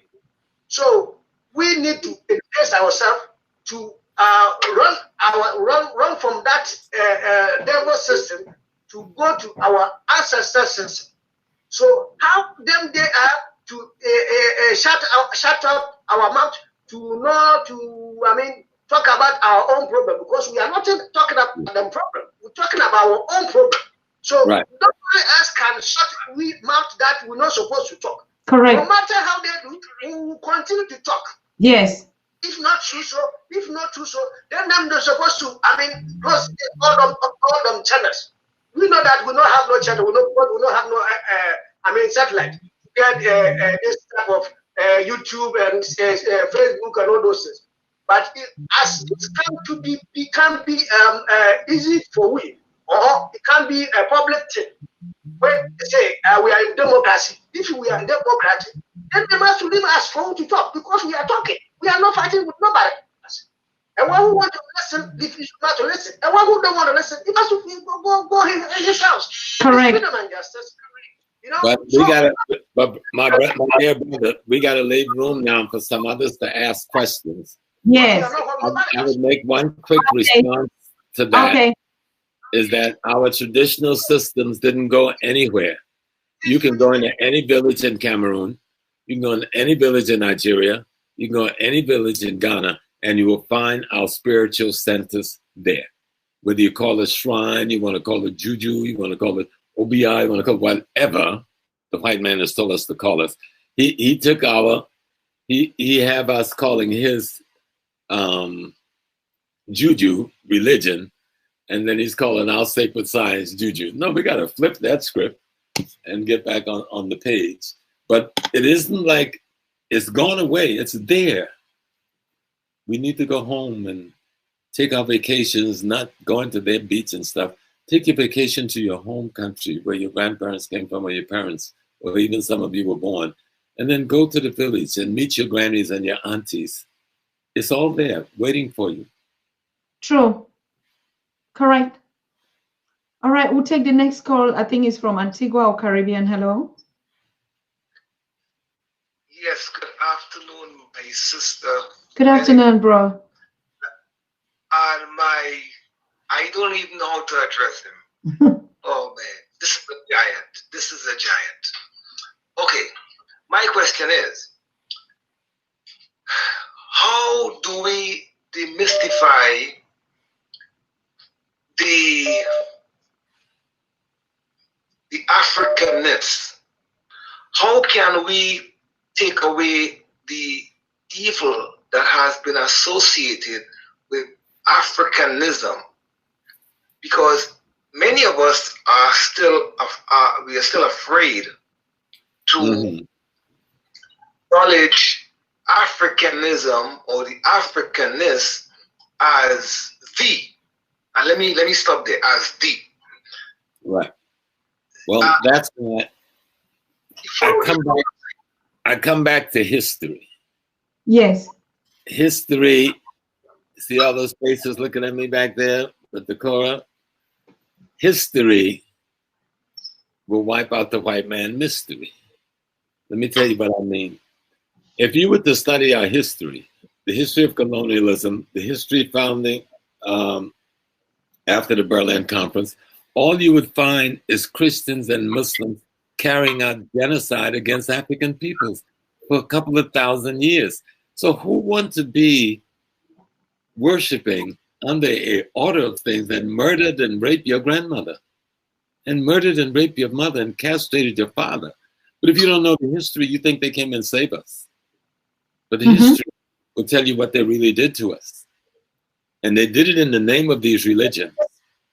They came to pacify us for their army, you know, and to rationalize why they can kill us and get away with it and rationalize our unworthiness. Most people know who are from West Africa, the way they did it was like, okay, we're the colonial masters, we got the guns, we're in control now. You want your child to go to school, they got to change their name from your indigenous name and take one of our names.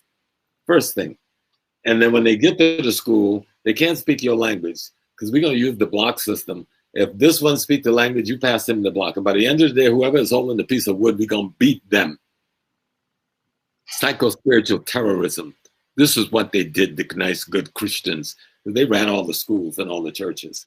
And so they created an elite out of a group of terrorized young men and women and trained that elite to become the civil servants. And many of them are the ones who took over after independence. And then further their indoctrination into European mental dominance and trying to impose some foolish form of democracy, like that was the only form of democracy ever created. We invented democracy, and it was communal, cooperative, and collective. And it's the best way for human beings to live together and share economically. So that's really my take on that. Let's get some more questions. We got enough time to get a few. Yes. Okay. Oh, I think I lost this one. The connection is bad. Yes. It all boils down to go back to history. There's just no other formula. It doesn't matter how we're going to twist the question to find an answer. The answer, I think Prof has already given it. It's available. It's still alive. They are all still here. Our ancestors are also here. Our parents, our generations, particularly the village, is still alive. We started even sometime on this conversation and said, let those on the continent just try to meet the elders in the villages now. The ones that are there, and they started a project on that womb, which they told us, and they went to, but we never followed that up. Now that you're back on it again, we have to hook on it. Those that are still alive, and we know that a lot of them with 90 something, they have fresh brains. They can tell you everything that happened. Yes. So let us document all those histories now that they are still there, instead of us running and rushing and asking things that we should have been finding now. I think. All right, let me get this call. Hello. Can we have just hello? Hello, Dr. Susan. I hear. It's good. But how are you today? As you can see, I'm fine. Thank you. And you? I'm fine. Thank you for bringing Professor James Small. And thank you to Dr. Professor James Moss for coming on this show today. Oh, I've thank you. followed you. I know you. I don't know how to. As the previous caller, he didn't know what to call you. I don't even know what to call you. You are, I would say, heavyweight for the Africans. You know, I don't know. Like yesterday, I was watching the interview with the Dr. Jeff. Nana Kofi and Pansa. Nana Kofi and Pansa. Nana Kofi and Pansa. Okay. So I just said mine is just a compliment. Thank you to Susan for bringing you, because this is gonna show, I mean, like helping out people who are still like, I don't know what to say, still not awake. You know, there are lots of people who are still not awake. So I make you something. I tell you, don't be angry with me. Let me tell you something, Professor Smalls. Mm-hmm. You see the system, this white system mentality, the white system, how they're trying to make us black people, and then all the history to, like I would say, to hide the history, to hide the people like you from us. You see, from the time I started knowing you, the videos, or even the videos they were putting up, that are so old videos, and then you can see all the photos for Malcolm X and all these videos of Malcolm X. It's the time when we had all colored videos were already there, colored pictures were already there. But you will find that all the videos or the cameras or the photos, they're in black and white. I was wondering, why do they do this? And then my partner, my wife, she's the one, she said, oh, you know why I think they do this is to make that, like, this history, these things, they are outdated, they are very far away, but then we should not think much about them because they are of no use, they're outdated. This brings me to the thing that I didn't even know you are alive until recently, not long ago, because of the same videos that I saw from you. You made me think like you're one of the ancestors who has passed on, but the knowledge is still in. So it's not about maybe 2-3 years ago when I found out that no, Mr. Smalls is still alive. The videos you see you're talking, and when you're talking about you are talking about Cooper, and then you would have done this, and then I just you see these people, and then they're making these things like we should not pay more attention to them because they are no use as like but remember, it's Sankofa.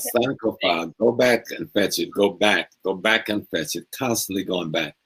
And like I'll tell you a term, I do what I do because I love you. Nothing can ever make me hate you because you are me. I am you. And when we're clear on that, we can disagree and have a big discussion and work everything up. But at the end of it, I love you enough to die for you. Always. Okay. Thank you very much. I think that will be the last one because we want to hear from Prof the way forward. But before we do that, let me just clear something here. You people have been calling and like, oh, thank you, Susan, for bringing. But I would really say it is one lady, I don't even know her, but she sent a mail 2 months ago. She's called Yolanda Williams, who wrote to us and say, you need to get Professor James Small on the show to educate us about more. And a lot of you out there have been writing when you know or you meet one another and you recommend to us. Of course, I would not also have known him without the help of our sister Yolanda Williams. So please, it is the connection, like Prof is saying, between one of us that at this time we are meeting where our ancestors want us to meet. We are at crossroads. So it's not just a matter of thank you for coming or us for meeting. It's the right time. We need to be on that spot to know that everything that is happening, like Prof is saying, is the time. And if a messenger is sent to us, then we need to know the message with whom he's bringing, and why somebody was connected and gave him her or him the spirit to say, bring this person at this time. Why am I saying this? It's very important. Sometimes we look at just the picture and we forget about the story. And what Prof is telling us, it's a messenger. Everyone that is coming here put their message in one way or the other, and this platform was made just for that purpose. I thank you for the recognition or whatever, but I just want to say I also followed up from a sister who definitely also had followed up from somebody. So it's a whole chain, as Prof is saying, I must be because you are part of me. Over to you, Prof. I just wanted to clarify that. And that's a beautiful clarity, because there's a spirit called humility. It's not just a word, it's a spirit. And that spirit is a part of what we call the ma'at, harmony and balance and truth. And you have it. I saw you sitting in your picture with the red dress, and I go like, that lady right there, she's more than that picture. You know, so I wanted to be on your show more than you wanted me. I needed to go to Dr. Susan Tata, because I listen to you and I see the questions you ask and I see how you let people talk. So let's try to cover a little bit of modernity now. You know, when the continent of Africa, we got more people than the Chinese got in China. And when you threw the diaspora in Europe, America, and the Caribbean in, we're the largest nation on the planet Earth. Mm-hmm. But guess what? Those 54 states produce the sum of close to $3 trillion. The African American produces another $1 trillion. The Caribbean and Brazil produce another $1 trillion. And guess what? We're richer than China or America.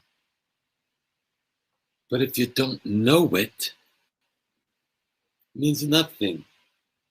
How can we aggregate the $3.5 trillion to $4 trillion we're making every year, instead of squandering it with our exploiters and our enemy?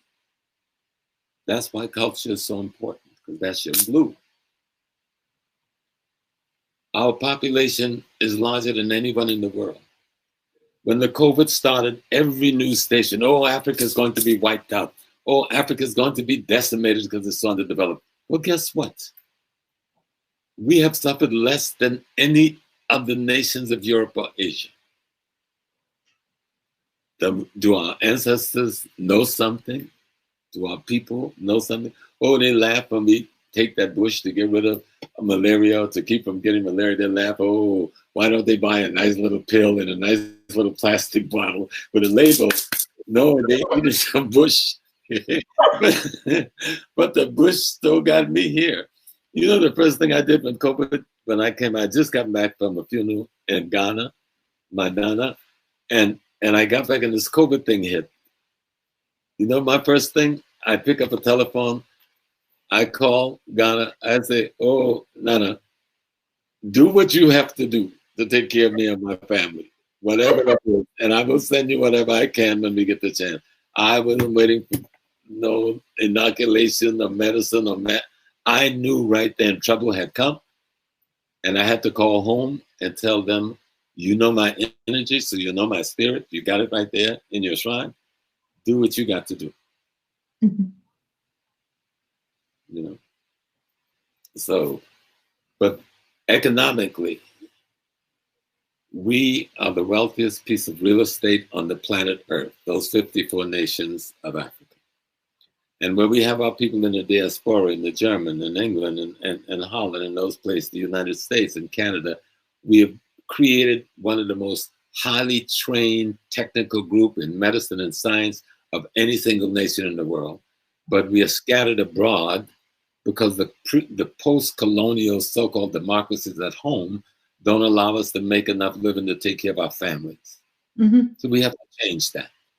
A doctor should not have to abandon Africa just to make a decent living after you've spent 15, 20 years going to medical school. So these are some of the things we have to address. How do we begin to, like the African American, for instance, we made $1 trillion point something last year. He gave it to the Arab merchant, the Korean merchant, the Chinese merchant, the Jewish merchant, the Irish merchant, the Italian merchant, and give nothing to ourselves. And then we say, oh, we're poor. How can you poor? You just gave away $1 trillion. Oh, my child don't have a job. Yeah, because you didn't use your money to open a business. Mm-hmm. So how do we begin to use the culture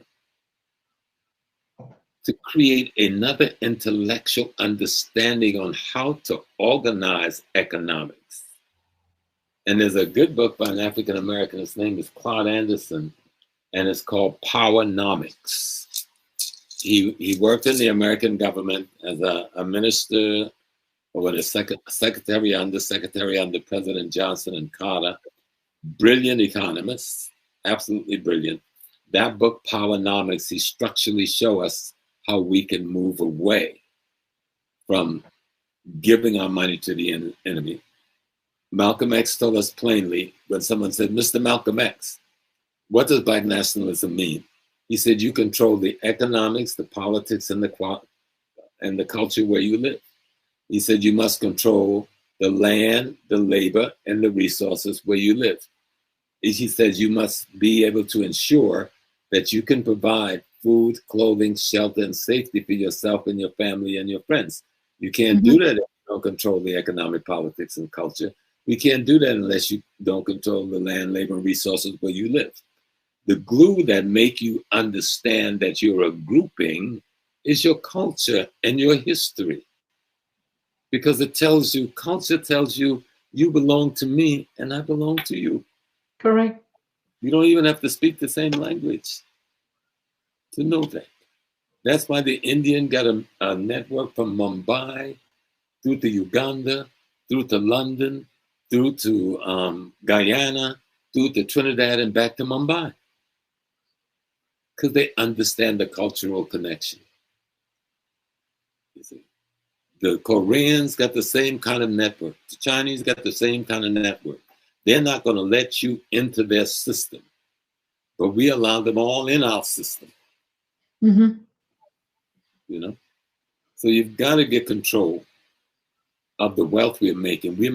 If Africa is producing 3 trillion plus, African Americans producing 1 trillion, the Caribbean is producing 1 trillion, we got nearly $5 trillion. Who in the world makes that much money?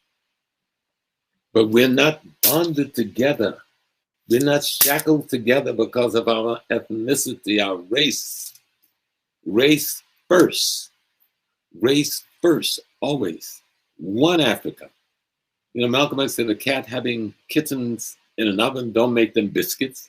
So an African giving birth in the United States or the Caribbean or England, we're no less African than the one who gave birth in Calabar or in Zululand or in Tanzania. The kitten don't become biscuits no matter where the cat gave the birth. But we have to restore our memory through history. Because if we don't, we can't control this wealth we already have in our hands. Mm-hmm. And Brother Wale, who owns La Tropicana in Nigeria, a beautiful businessman who I met last week and just fell in love with. We're going to be talking all week. He has something called Bridge to, well, it's called Motherland Beckons. Mm-hmm. And trying to pull us together all over, you know, the diaspora in Africa to do exactly what you're talking about. And he was very, very, very clear in trying to explain this concept of how we can bring this wealth. He says, let's not worry about the wealth they've stolen out of the grounds. Mm-hmm. Let's worry about the one we still have in the ground so that they can't steal it. I goes like, yes, because while we're busy fighting this other thing, they're still stealing it. But he said we got more wealth in the ground than all the combined wealth they've stolen. I believe it. Of our next generations, let's make sure we stop the hemorrhaging, stop the stealing of that wealth. And I say the best way to do that is to learn our history, learn our culture. Because the things that separate us is the European things about us. The one speaking British, you fighting the one speaking French, fighting the one speaking Portuguese, fighting the one speaking, none of that is you. So this one who's a Christian is fighting the one who's a Muslim. None of those are ours. Let's return to what unites us. What unites us is what our ancestors left before the invaders came and gave us these fractured identities and false personalities and diseased belief systems. You see, let's return home and be united. I don't know Dr. Tata, but before I've ever heard her name, I was prepared to die for her. Because she's my mother, she's my sister, she's my daughter. You know, and that goes for anybody else. It's simple as that. There is no qualification. If I have to cuss you out because you did something wrong, I will still die for you because you are me. Es Luke or me. You are me, I am you. Nothing I can do about that. Nothing I want to do about that. But let's talk about business too and investments. You know, most people, me and my organization, we have a corporation in Ghana. It's called the African American Management Company Ghana Limited. And we own a very beautiful hotel there. We're closed now because of the COVID and before that Ebola scare that we had, but we're still working. I've loaned it to the government, part of it, so that they can quarantine the kids going back to school.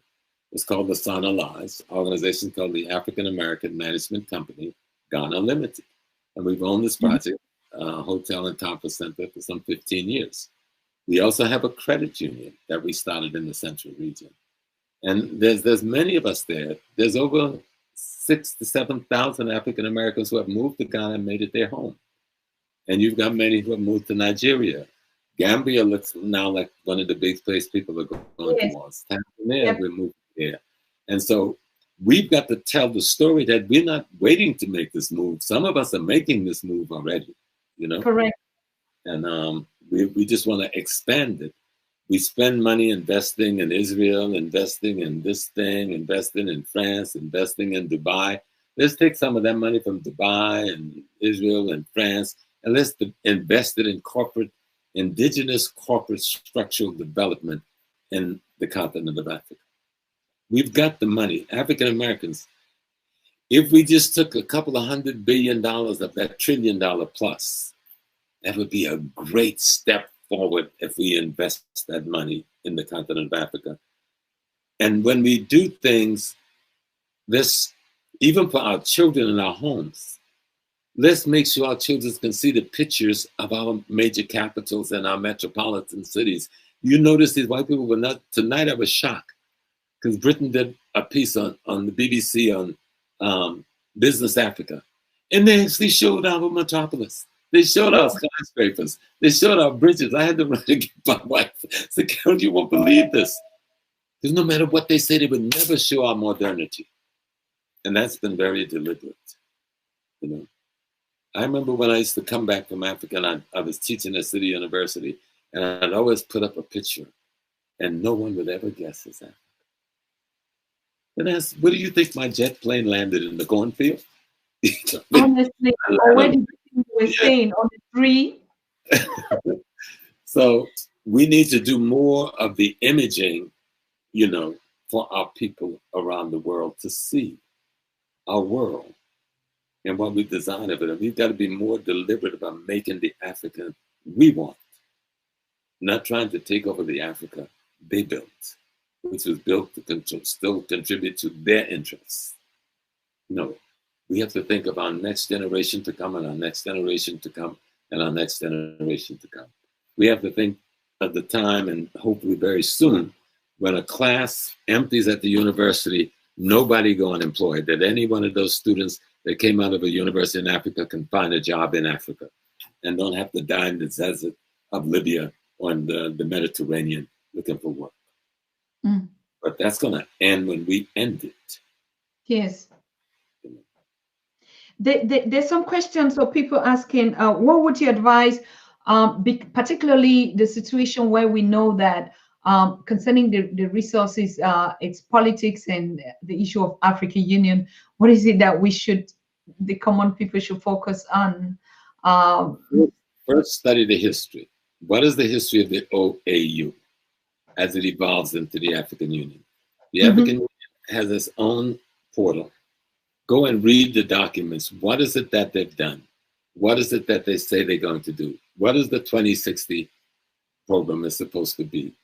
You know, what have they done so far to remove border restrictions and what do you call the thing you get to visit a country, visas in the continent? Mm-hmm. East Africa have done a very good job in creating the East African Economic Corridor, and West Africa has done a fairly good job in creating it. And then we have the Francophone states, which are still in a mess, even though they've made some adjustments. But we must study those processes to see how we can influence it. What force can we bring on the African Union? What force can we bring on our local government to make them put pressure on the African Union so that an ECOWAS really function as an ECOWAS, you know, so that the Francophone states is not giving all of their money to the French bank, while the people in Senegal and Cameroon and Cote d'Ivoire and Burkina Faso is damn near starving. But France get to use our capital to prop up Paris and the wealth. And if we want to borrow, we got to borrow that our own money at interest. So study the colonial things. They're all over the internet. History is just, I can never say how important it is. It is. The African Union is really, you've got forces in there who are restricted, like you had in the Casablanca group and the Monrovia group with the OAU, but less of that is there now. So they're doing some things that look like very good things, but we've got to support them. If they know the young people know what they're doing, support them when they're doing good, criticize them when they've made a bad decision. Correct. With this internet, everybody can hear the criticism today, you know? So I think they're going in the right direction. I don't think they're going fast enough. But we know the sooner we can dissolve, but we know we're not going to be able, because of all of the reasons, dissolve the individual countries yet and make them states of a greater African nation, but we can dissolve these borders. So we don't need passports and we don't need visas to go back and forth across the continent. That we can do. We can come up with a singular currency. That we can do. And then the third thing we can do is come up with an international, African-wide committee that negotiates all trade agreements and treaties, and it's not left to a single country. Once we do that, we defeat them. They've only been able to beat us because they've been able to do it country by country.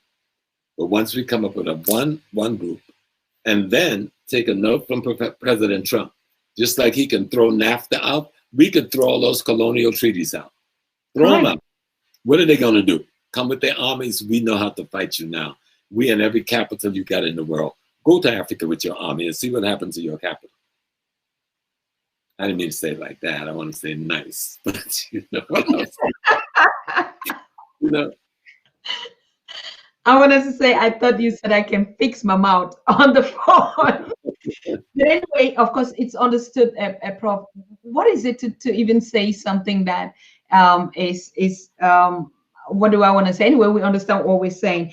I want to ask, give a question that I see here, like people like, of course, it's also possible, probably we can talk about that later or behind the scenes, to get classes from you, isn't it? How busy you are.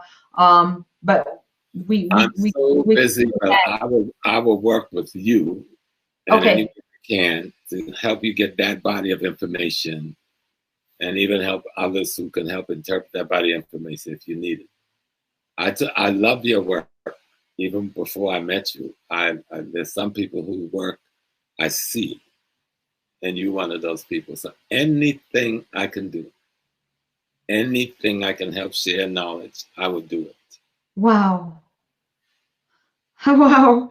As if I'm not hearing. I know that, but you see, there's just still something that we should say thank you, because that kind of person that you are, and to find time, we appreciate all. There was Professor Kaba here. There was Professor Nichols Edwin. There was Professor Baina Bello. There was Dr. Desta here, who was she just tweeted and said this is gonna be one of the best show, and I would just sit there in Ethiopia and I'll be watching every step. I don't want to miss tell her how much I love her. She know I love her forever and ever and ever. Yes, and so From the person who, if we gotta thank anybody, is this 68-year-old woman I've been married to for 50 years, 69 years old. So without Carol, I wouldn't be able to do half the work I've been able to do. So we've been together since she was 18. I think I was 26. You know, and we fought to keep the African family intact. It ain't easy, but I'd have to go find another stranger and build the thing all over again. So we go with the stranger I'm with, and we get to know each other, bring the African principles and concepts in our life, raise our children. You know, we've raised 6 children here and 2 in Africa who I adopted. And one of my daughters, my baby, is a member of the parliament in Ghana. Girl, I thought she was just going to be a little cutie, but she turned out to be a tough political girl. Big woman. So, no, it's about being the truth that you say you are. That's the way you be free. You know? Absolutely.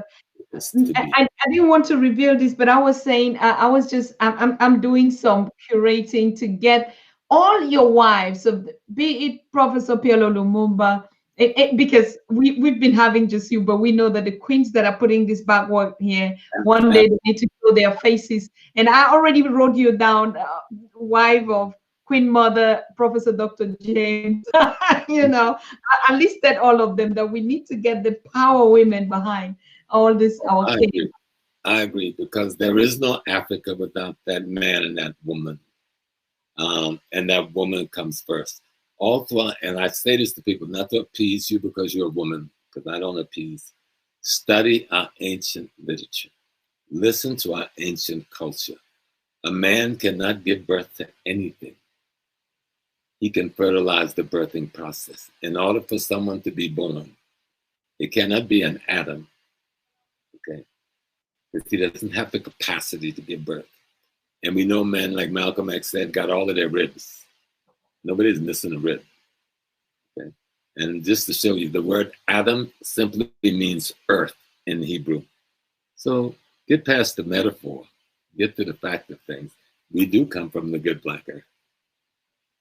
Those minerals, 244 of them, make up our body. So don't get stuck on the metaphor as reality. Find out what reality the metaphor is speaking to. You got that? Got it. Okay. Got it one-on-one. Thank you very much, Baba. We know keeping you really late at this time. Would you permit me to pick one more call from Liberia? Oh, yes, ma'am. Yes, ma'am. Right, because they're really kind of like, I think a couple of them came in, and I wanted us to still listen. Hello? Yeah, sister, it's me, Manic. I saw. Okay, I just wanted to, put in give my appreciation to the professor. Again, you've been bringing on all the people that we grew up looking up to and listening to, and I have to thank you first. I really appreciate what you're doing. Honestly, you are doing something that it's like you are the turning point. You are the junction for all this stuff happening, and I appreciate you. I wanted to state that first, and then I will address my question to the professor. So, Professor, also I want to honor you as an elder. I want to thank you for the recommendations of those books. I've been looking for an authentic book on Amin-Ra and to study the pyramid text, but like an author, because I've read some from non-African authors and they corrupted. So if you have African authors, that would be great, and I could just pick them up rather than go for the Eurocentric authors, because they corrupted it and whatnot. And my question here was, because I've studied the founder of the IMF, John Maynard Keynes, who caused this whole economic blueprint for the world we live in today. After the colonization was over and the World War II was over, they decided that they were going to replace colonization with global organizations like the UN, IMF, World Bank, etc. But in his book, he mentioned that commodities essential to the need, of one another. Like something that we need, that are essential to our need, right? Those things should not be traded for cash. People should not trade those things for cash, and that's the problem that we Africans have faced, because what the Europeans, the Westerners have gotten is to convince us to get rid of the barter and the essential trade and focus on the cash. And we have this psychology that's cash oriented. If you look at modern African cities, if there's no cash, nobody want to do anything. Nobody want to move. There's this everybody's frozen in state. Every sentence you hear out of people, it's cash, cash, cash, money, money, money. But you got this man who created the IMF and who wrote the blueprint for it and the economic plan for the world that we live in today. And he's saying that as commodities, essentials, people should not sell it, but they should have reciprocal engagement, and to furnish the same value. And we Africans have all the degrees and whatnot. We're educated people, but I love you now, but you're taking too much of the time. She's running out of time, and you need to finish your question. And I'm gonna give you a couple of books. Okay. Okay, I'll get up, sister. I'll listen to the answer. Thank you. All right. Okay. Well, one of the books you want is the General History of Africa, and there's the whole piece that's there, which you can get. I think it's about 7 volumes. 7 years. Yeah, and then there's Cheikh Anta Diop's Civilization or Barbarism, and then Cheikh Anta Diop's African Origin of Egyptian Civilization. I was looking for the actual title. But it's Diop's book showing the origin of Egyptian civilization. And I think those books, and there's one who's written by a European, but it's worth studying. It's called Egyptian Mysteries by Lucy Lamy. I think she's the daughter of Swella de Lubeck, who did a lot of research. But this document, she did a fairly decent job, But Cheikh Anta Diop's work. And then Theophile Banga's from Congo, Brazzaville. I spoke to him a few weeks ago. Dr. Theophile Banga's book on African philosophy. And that's another book you're busy for a while, because all of them are big, thick books, Okay. All right.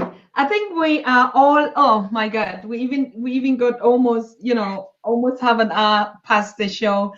Prof, we thank you so much, really, all of us, that we've had enough. And we if we sit to want to get everything, we wouldn't even get over it. And today is okay. If the list of books, we can still write it for the audience.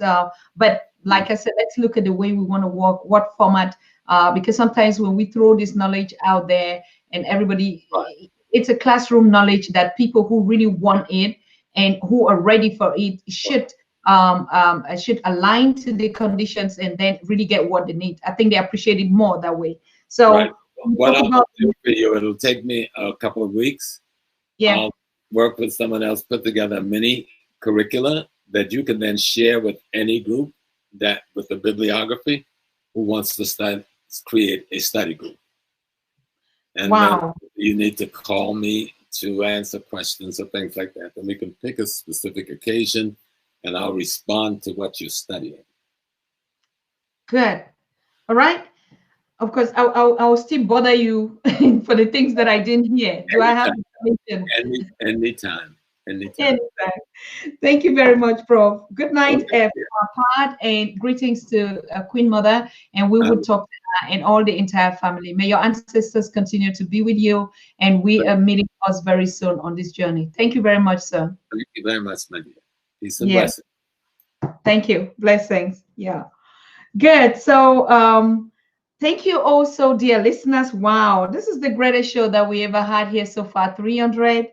watching Professor James Small, of course, we expect that, isn't it? And remember, we are not here for any publicity or trying to get the whole crowd here. We wouldn't have had space anyway. But it's just really given to those that are chosen at this point in time. So if we find ourselves here, it is us. There's no coincidence you being here at this time. It is us. It is your journey. It is my journey. It is us to carry one another. We can't say it enough, isn't it? But we need to keep saying it, because sometimes, remember, what we just learned today is that our brains have been blocked and we cannot just on one series open them. So yes, we are going to continuously remind ourselves of this assignment. We need to go back. We need to go back. Prof just said he's going to put us a mini a curriculum, which is what exactly we were talking with Dr. Edwin Nichols about, this Institute for Applied African Knowledge.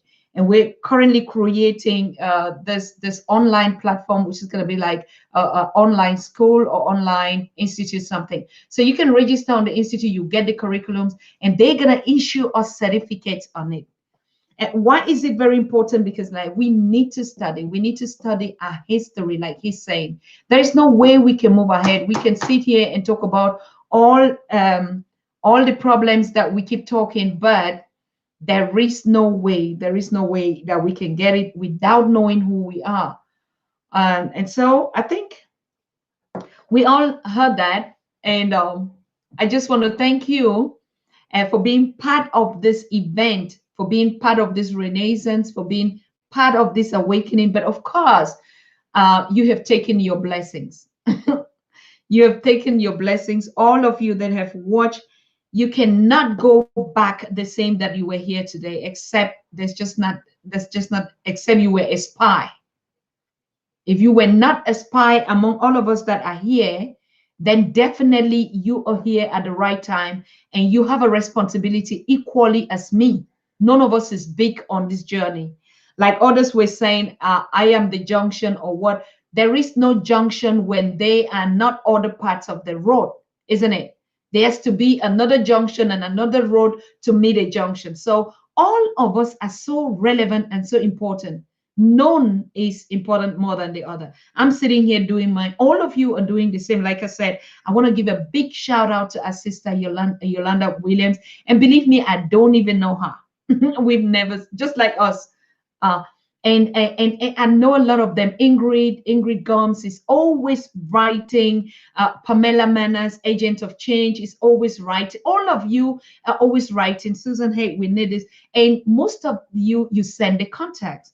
And a lot of people are just like, oh, Susan, how do you know all these big people? I can't know them without you. So I'm thanking all of us. And that's why I'm saying all of us have a need to be here. All of us has a purpose. All of us are here for one thing. So you bring the contacts, we make the connections, bring the teachers, they give us wisdom. We go back and do our assignments. We research even more. And that's why every day on the Pan-African Daily, we get more. Look like the massive program of yesterday with more than how many guests. And all of us, we tap from all. And that's a whole work that people have put out there. So I look forward, and I keep saying it, dig all of them out. Our ancestors are saying something. They are so awake. You're going to be the next person that will scratch and say, you know what, this is your own responsibility and we have to take it.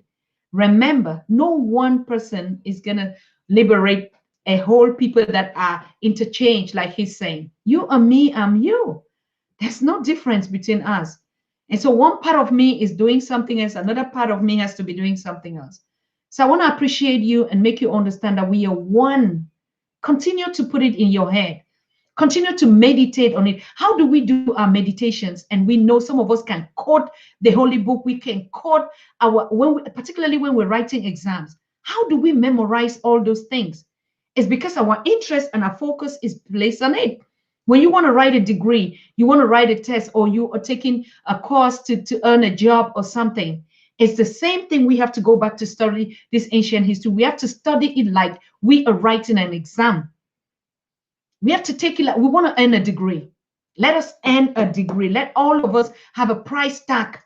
Let them see the history written on us, and send through our connections, because the moment we will know it, I believe we'll be another kind of persons. Even these conversations, we'll be talking something else. We'll spend more time celebrating if we know who we are. Because we are the people that were made to celebrate life. And you see how we love life. And so most of these kind of difficult things are actually not our world. It's just a borrowed kind of something. So we need to go back and enjoy and just relax. Imagine if we know our history. Would we have to get up every 6 o'clock? Would our mothers, us mothers, leave young babies in the kindergartens to go and work? Would our men labor and work at some kind of illicit and some kind of dirty jobs? No, because we don't know who we are. We begin to run behind those petty little things and thinking that we're making a living. We're suffering. We need to go back. And if we get all this inspiration and see, why are you suffering when you are children of the kingdom of gold and silver? Why? And ancestors are like, why should you suffer? Why should we die? Look at the kind of jobs we do, living our kingdom made of gold. And we're here in winter. Winter is almost coming. I'm in the studio. Look at how I have to drop, I have to cover, wear pullovers and this. When we are people of the sun, when our energy, we don't need to wear all those things. Please, we need to study and go back and take what was taken away from us. Nobody's stopping us this time. You heard the professor said it. Your ancestors have already opened the way for you. Are you going to believe it? Say, yes, I know it, because that's what Brother Keston taught us yesterday. Don't say, I believe, say, I know. And he also taught us how to meditate. Don't close your eyes and imagine. Open your eyes. Look in the mirror and see your face. And one last thing, people, shrine. That's one thing I wanted us to talk about it before we leave. The shrine. He said it. I'm going to collect all those things. I know a lot of us, particularly those on the continent, he was a little bit fast that we were not hearing, practically everything that we're saying. But this video is here. You can go take your time again, watch it, even the numbers that he gave and the titles and the books. But I would still meet him. We're going to put something on. And remember, even Dr. Erwin Nichols is putting something on. Professor Kaba is putting something on. Professor Baina, all of them that we've had here, they didn't just come here to water our brains and go. No, they came here to taught us. And they're working in the background, giving us the passation that we need. Giving us they're weaponizing us with knowledge. And there is no greater knowledge than that. So people, we need to go to work. We need to study. We need to study like we are writing an examination. We need to start from class 1. And that's how we're going to learn. We're going to map the classes here. We're going to put it from class 1 to up to when you finish the first lesson, you get a certificate. You want to continue into high school, you go to high school, into university. We are going to know who we are. We will. Yes. So, yes, thank you. Don't forget the shrine. Make one. You all have their pictures. Make it. He said, you put a bowl of water, cover it with a white cloth, put images and then some jingles around and a candle. Remember them every time. Remember them every time I do it. I go to the valleys. I talk to them. I walk in the woods when I'm calm. I go out for a walk and they're everywhere. And I talk to them and I ask them, how long must we continue to wait? And I woke them up. Since 10 years, I was talking every day. I said, it's enough. We can't get this going. We need you. And they're here now. So please, I want to thank you. We're going to miss ourselves. Really, I already miss you. But please, when we have a dinner like this, in the midst of our kings and the creator, then we need time to chill it out, relax, reflect, meditate, and meet after here. And that's why tomorrow, it will not be streaming. And Monday, we see ourselves on Tuesday here. And now this is what is going to happen on Tuesday. You remember we talked about the music festival, the global virtual festival. And now the team of 2 is here to give us the way forward, what happened, and what is the concept behind. Exactly like what Prof was just saying. It is the time to sing the African song, the song of Renaissance. And little did we know that we were planning a festival that our ancestors had already revealed to us how they want it to be. We have to sing a new song unto Africa. And when I asked the artist yesterday, it was just a revelation of even the artists need to start composing a new song to glorify our ancestors, to connect back to them. Our songs have been so disgusting in their ears. Our lyrics, the images we use, particularly defaming our women and sex and all that, it is disgusting. They're tired of hearing that. So we're calling on new artists, and even the ones that, with the inspiration, that they should give you more inspiration so that you give something creative. We're going to dance to the rhythm, but let us sing a message, a new song to Africa. So that's the concept which they're going to be educating us on, the concept of the virtual festival. And you see that everything that we're doing, we're almost wrong. We were doing the same thing that we used to do until this time came when they say, stop, you're going in the wrong direction. This is the way we have to go. And probably we're working also with Professor Desta, who was here, who's managing Rita Mali and all this. And this is source and roots that were just given unto us and to prepare that virtual festival. So I look forward getting you back here on Tuesday. Let us reason together. How do we want this virtual music festival to look like? What is it that we want to see? What are the topics that we need to educate ourselves? The reason why we dance different, we clap different, we play different instruments. What are the messages? Exactly what Professor said today. Okay, so yes, I wish you all and your families and your neighborhoods and all of us out there a wonderful time. Tomorrow, Monday, use this time diligently, and we see ourselves back here on Tuesday, same time. Thank you. Bye-bye. You are me. I am you. So we love ourselves till after life, till we will come again here. We love us. Bye. Good night. Bye-bye.